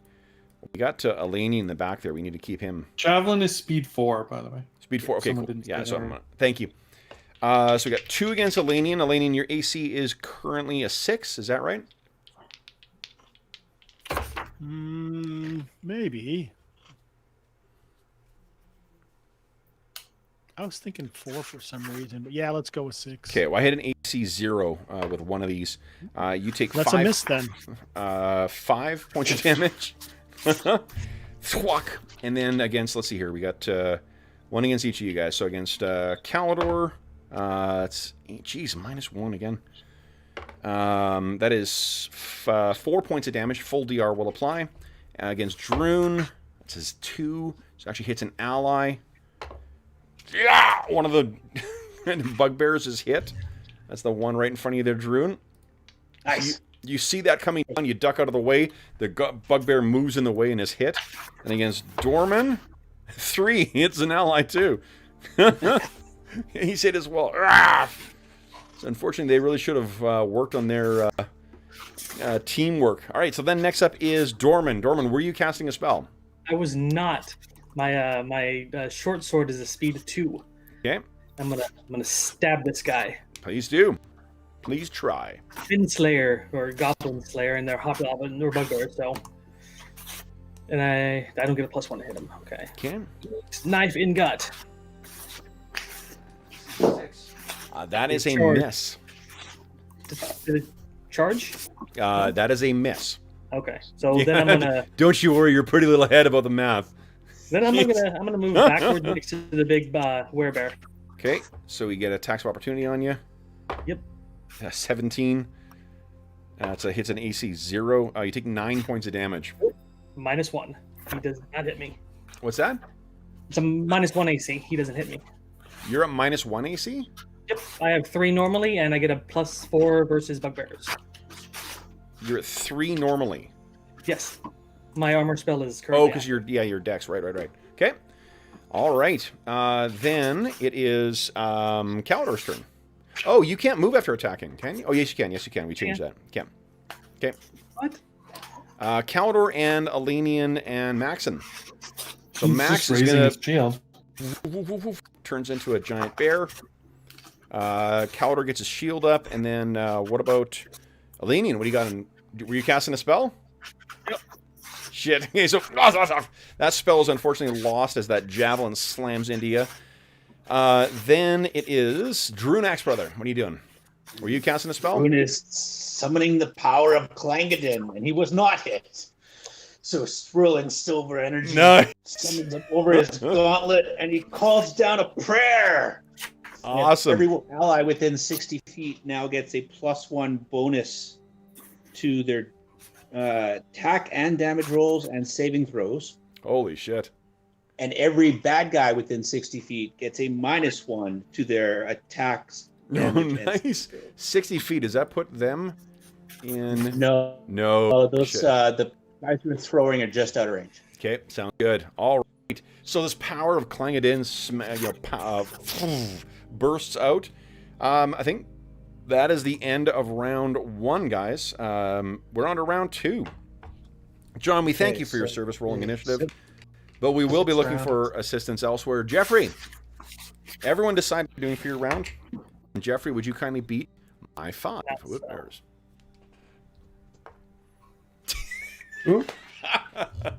Oh boy! All right, so boom, boom, boom, boom, boom. Alrighty, and then you know what? Actually, we'll do this. Okay. I have. Let's see here. First, we got 1, 2, 3. Let's do Calidor. Let's see here. We got. You're at a -6 AC, so I think I need a 20 to hit you. 1, 2, 3. -7 total. -7 total. So these guys are all wailing in on you, but your magical Bergour shield keeps everyone at bay. Druin Axebrother. Let's see here. Ooh, hit an AC of 1. Does that hit you? Yep. What about AC 3? If with the minus, is that with their -1 penalty? No, it'd be minus AC 4 then. That still hits. That still hits. Shit. All right, you see, Yeah, 'cause I don't have 10 points of damage from the first hit, and then 5 from the second one. Full DR will apply against both of those. And then we have, let's see here, 1, 2, 3, 4, 5. So I got 2 attacks on. We'll do 1 on Elanion. That hits an AC 5. So, Elanion, you take another 9 points of damage. Dorman, this hits an AC 2, so I think that misses you. Misses. Now, does your thing only apply in melee? No, it's any attacks from bugbears or +4 AC versus gnolls, bugbears, ogres, trolls. It doesn't specify. Okay, and then I got 3 shots on Max. Max got an AC 2. Both of those are a miss. One of those is a hit, and Max takes only a quarter damage. 3, so Max takes 1 point of damage. Yeah, I'll put. Actually, I got to roll up Max's stats tomorrow, so let's put a little dot on him. He's got more than enough right now. Okay, then it is. Oh, and Max is a large-sized creature right now, so I think he's acting. His weapon speed is a 6, I believe. So he'll be acting on a 16. Dorman and Elanion Dorman wasn't hit, so I'm not sure if you're casting a spell. Elanion, if you were casting a spell, you did get tagged, or what were you doing? I was casting enlarge on Druin, but then I was going to move behind the bear first. Okay. So you move behind the bear, and you cast on Druin. All right. Druin, you are big now. Yeah. Humans, so moving a human movement rate. Elanion, what did you have planned? Spell. Yep. Damn it. Okay, then it is Calidor. Yeah, Calidor's on a 14. What are you doing? Well, I'll attack the one directly to my left. Okay, go ahead. And so, do not modify this field. Oh, but it's wrong now. Oh, what are you doing? Well, I have to add these bonuses. I have a bonus to my strength from the spell, and I have a bonus from Druin for his spell. Well, when it prompts you, it should, like, when you hit the attack roll, it should ask you for modifiers. Yeah, I know. I just was reading them because the ones that don't change it. Holy shit. So that's a huge hit. Go ahead and roll damage. 15, okay. They're just medium, right? They are medium size, yeah. Yeah. All right, this is total. No, they're large. They're large. Forgive me. They only take up one space, but they are large. Okay. Miscellaneous is +4. Okay. Oh my god! Crap! So what does it look like as you murder this first bugbear? I think he's just blocking them all with his shield, and he sort of reaches around the outside and just lops its head right on. Yeah, and these things are 7 feet tall too, so you're kind of keeping So it's them just all... like kind of up over the shield. Yep. One of them falls down. Next is Druin Axebrother. What are you doing? Druin's going to attack the one right in front of him first. Please do. Big hit. Go ahead and roll damage. That one's injured as well too by a javelin. Yeah, that's enough to kill him, thanks to the javelin. So, okay, and then he'll I must well swing at the one that's right beside him with the second axe. okay, it's also a hit. Plus 50% damage. That one is also, yeah, that one was also injured by what do you call it, by the javelin. So it's dead. All right, then it is Max's turn. Hobbs, since you lost your spell, why don't you roll for Max for us? Max is going to... Wily that Druin decides to move after the attack, so that gives Max a chance to get in there. Awesome. Okay, so Max has a Thaco of 15. That hits an AC 8. That's a miss. That is a miss, but the bite... Come on. That one. Max Welcome is to your first fight, Max.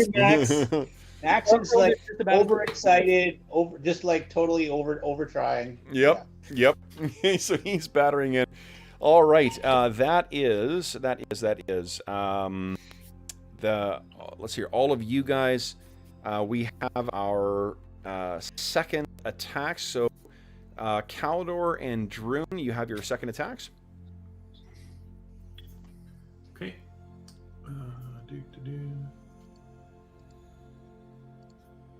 Yep, that's a big hit.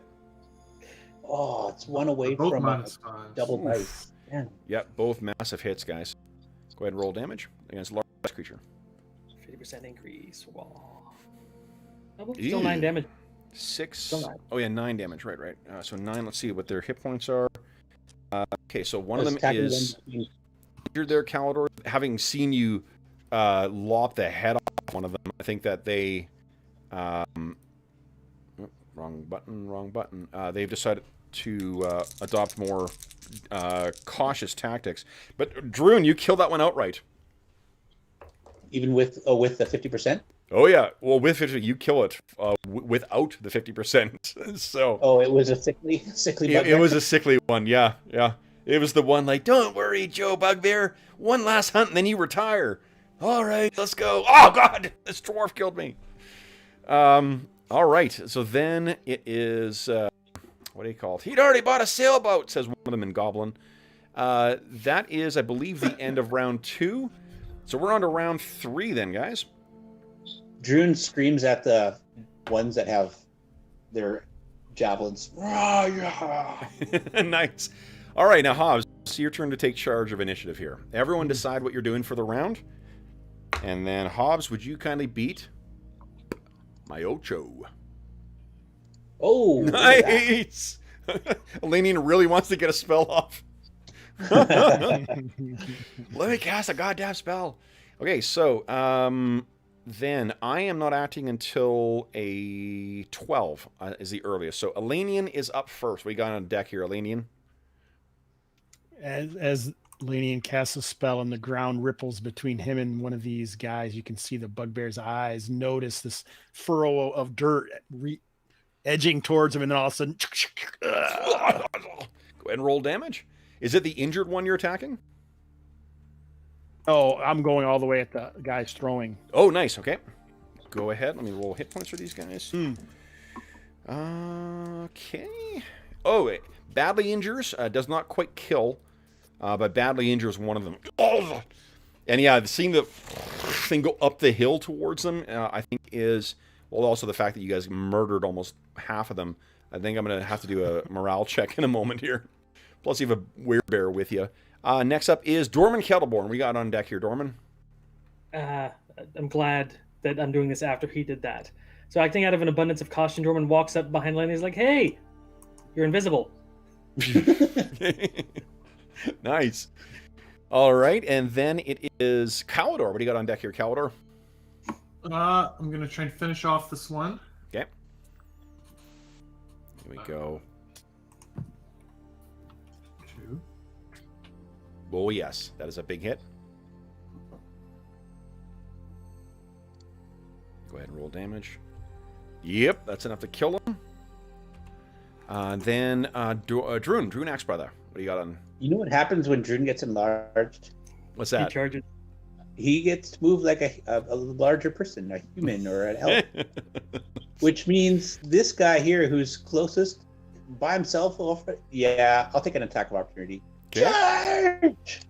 Let's see here. I hit an AC 5, which is not good enough to hit you.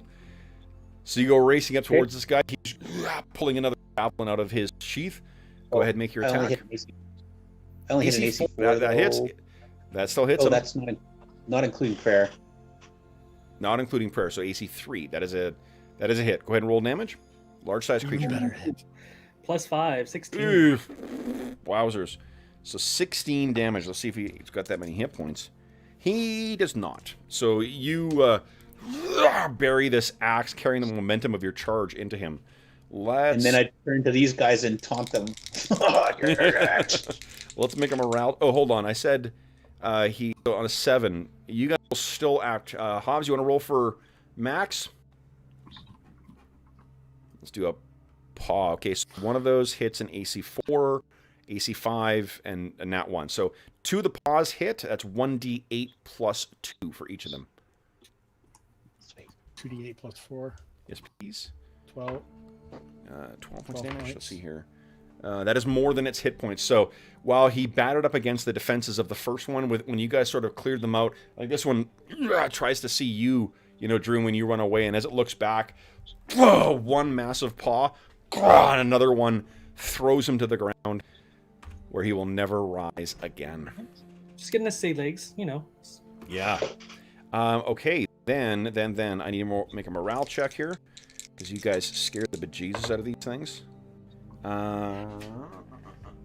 We own these hills. No, they're still fighting. They are still... you know what? With the devastating magic and the werebear, I'll give a penalty to their thing, so they are going to run.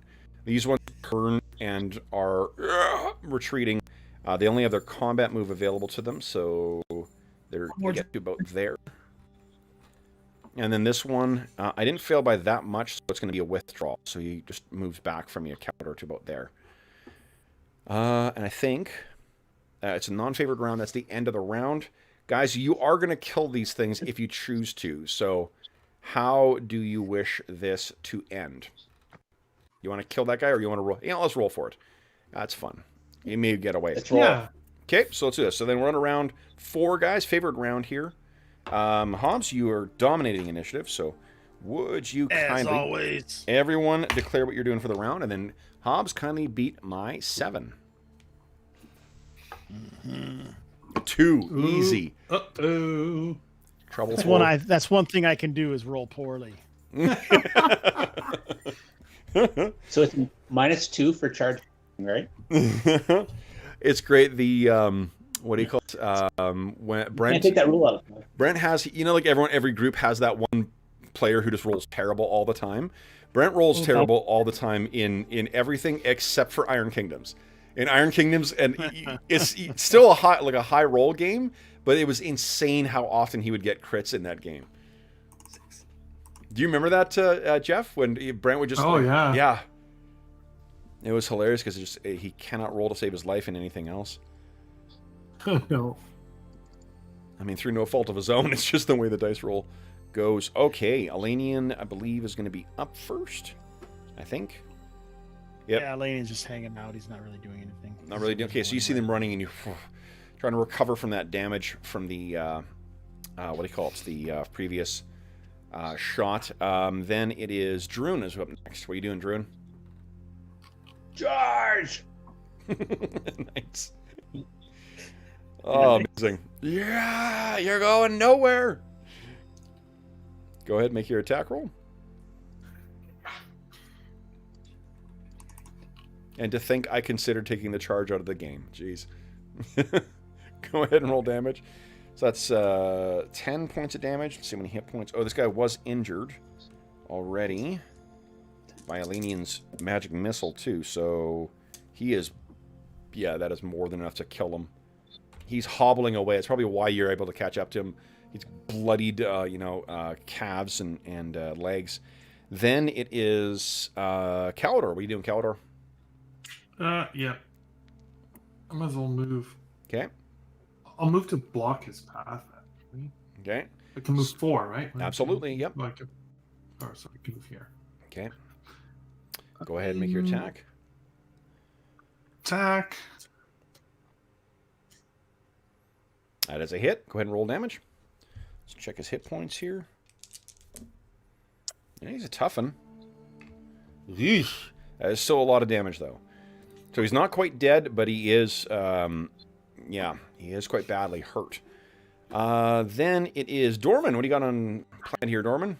Well, I'm not spending more magic, so I'm just going to move over here, pull out a bow, and this guy down here is just inside medium range. So you're dropping your sword, I take it? Well, to cast a spell, I got to have my hands free, so I've already dropped it. Okay. So you I'm get just grabbing a bow and taking a pot shot. What's the penalty for medium distance? For medium distance is -2. -2, okay. And with a +1 from prayer, that's a -1. Okay. Go. Nope. Goes fairly wide. Kind of rusty. And let's see here. Max is on a, I guess an 8, which will be, so, Hobbs, if you do the honors here. Nat 20. Yep, so 2 of those hit. And one of those is the bite. So 3d8 plus 4. Oh my god. 3d8? Yep. Just imagine if I enlarge him. Holy. So Yep. 18. So, yeah, he is finito. All right. So you you sort of like cut him to slow him down, and this bugbear turns to face you, Calidor, and then this massive bear just hits him to the ground and savages him with his teeth. It's the Revenant all over again. Druin, would you go ahead and give me an attack? Because this thing's going to try and run away. They are full on sprinting now.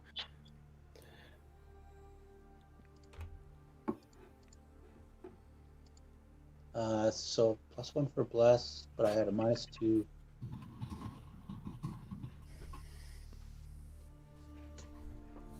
That is still a hit. Go ahead and roll damage.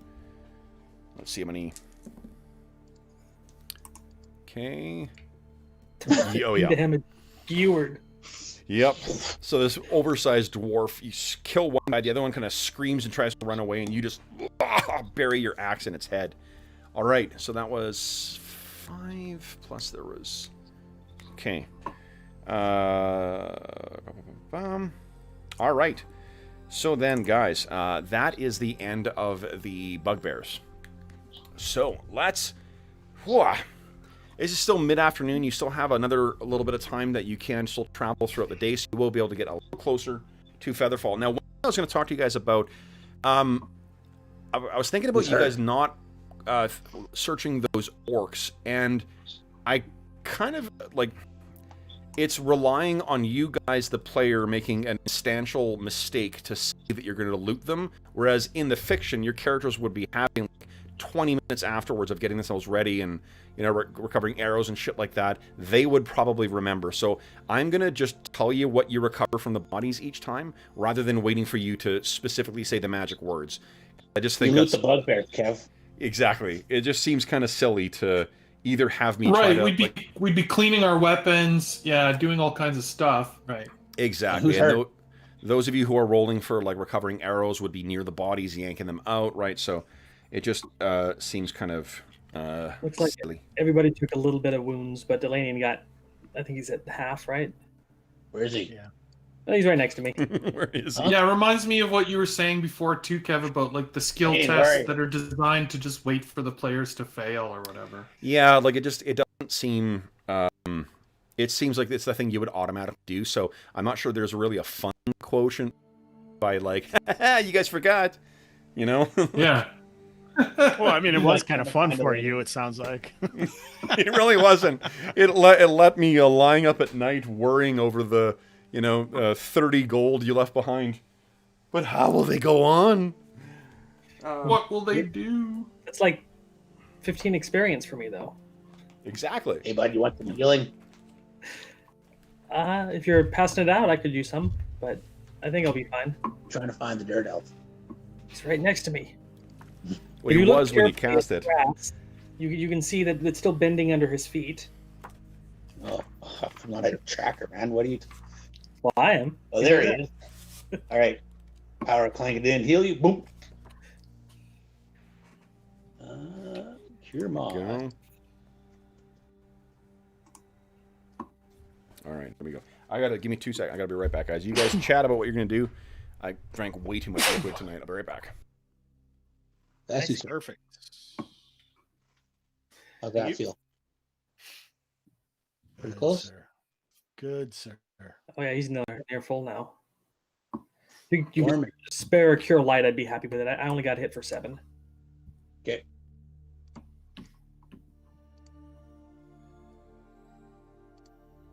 Ooh, overkill. Thank you.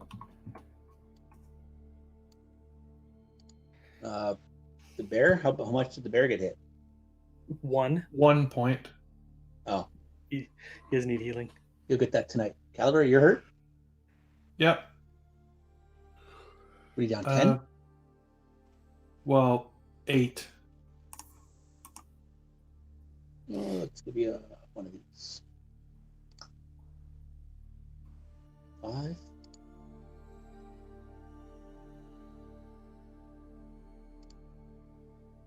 Okay, I'm going to give myself a... All right, sorry about that, guys. Okay, let's see here. Okay, first off, Dorman, would you kindly give me a 2d6 roll? Beta. I'll give you another heal, Caliber. 7. Dorman 7, okay. Got another 2 Caliber. Cool. Thank you, brother. It's not the best, but combined. And then, let's see here. Calidor, would you give me 3d8, please? Ooh. All the healing, folks. Okay.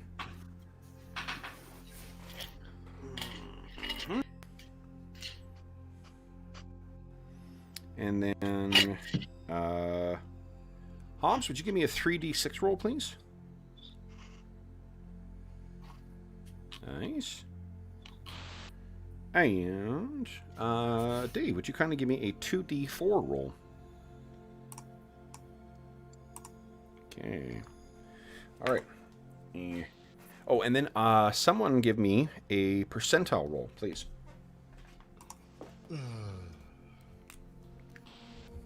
Okay, thank you.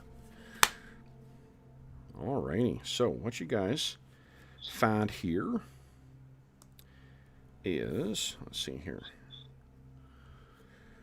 Okay.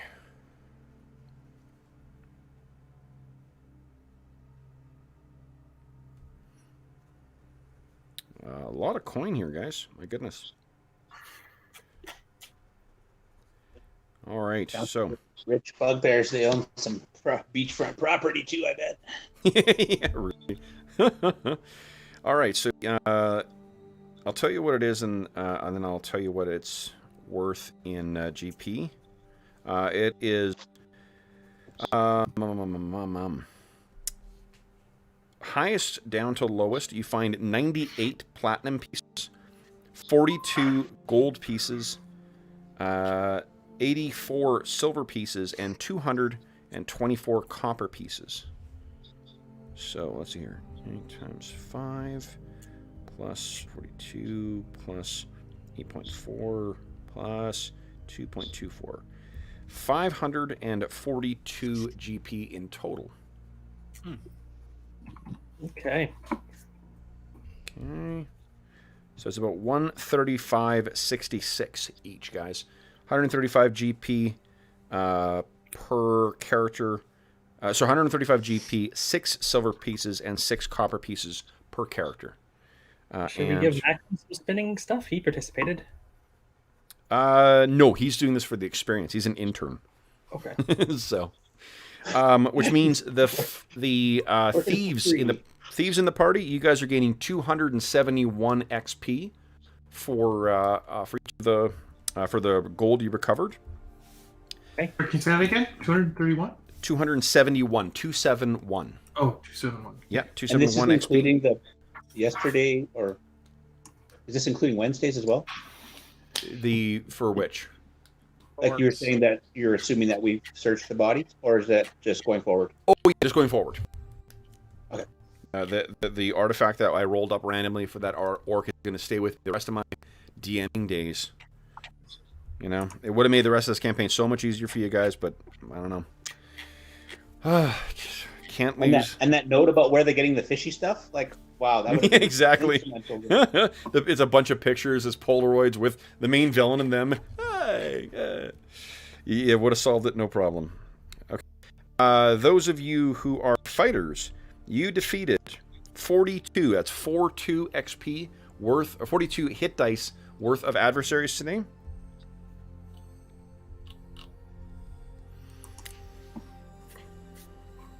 Okay. And how many points of Astonishing Fortune are left? Is it 4? 4. Wow, you guys spent none. Pretty awesome. Okay, so that means plus 200 plus 42. Okay. Plus you, I'm going to give you a campaign reward because you guys made it to the second stone. You made it to the Great Rockdale stone. So, guys, before your prime requisite bonus, you guys are earning 855 XP for today. 855.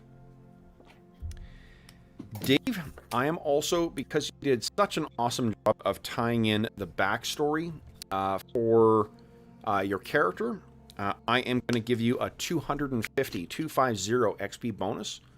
Nice. Wow. And Hobbs, because you reached one of your campaign goals, but you're at a level where you don't need training any longer, I'm going to give you 500 XP. Yeah, baby. So, and you can apply your, what do you call it, your 10% bonus to all of those as well. So that includes all the XP bonus you would get for everything else, guys. Excellent. So then let's just return ourselves to the big map here. Dave, put what we got in the chat. Sorry, I didn't mean to interrupt you, but I got. Would we get 3533 normally? I was Joan. Dave always puts it in here, and he didn't do it this time. So I was like, "What's going on here?" Oh, for your how many? I can tell you, I got it in the history of my phone here. 150. I can tell you, it is. 650.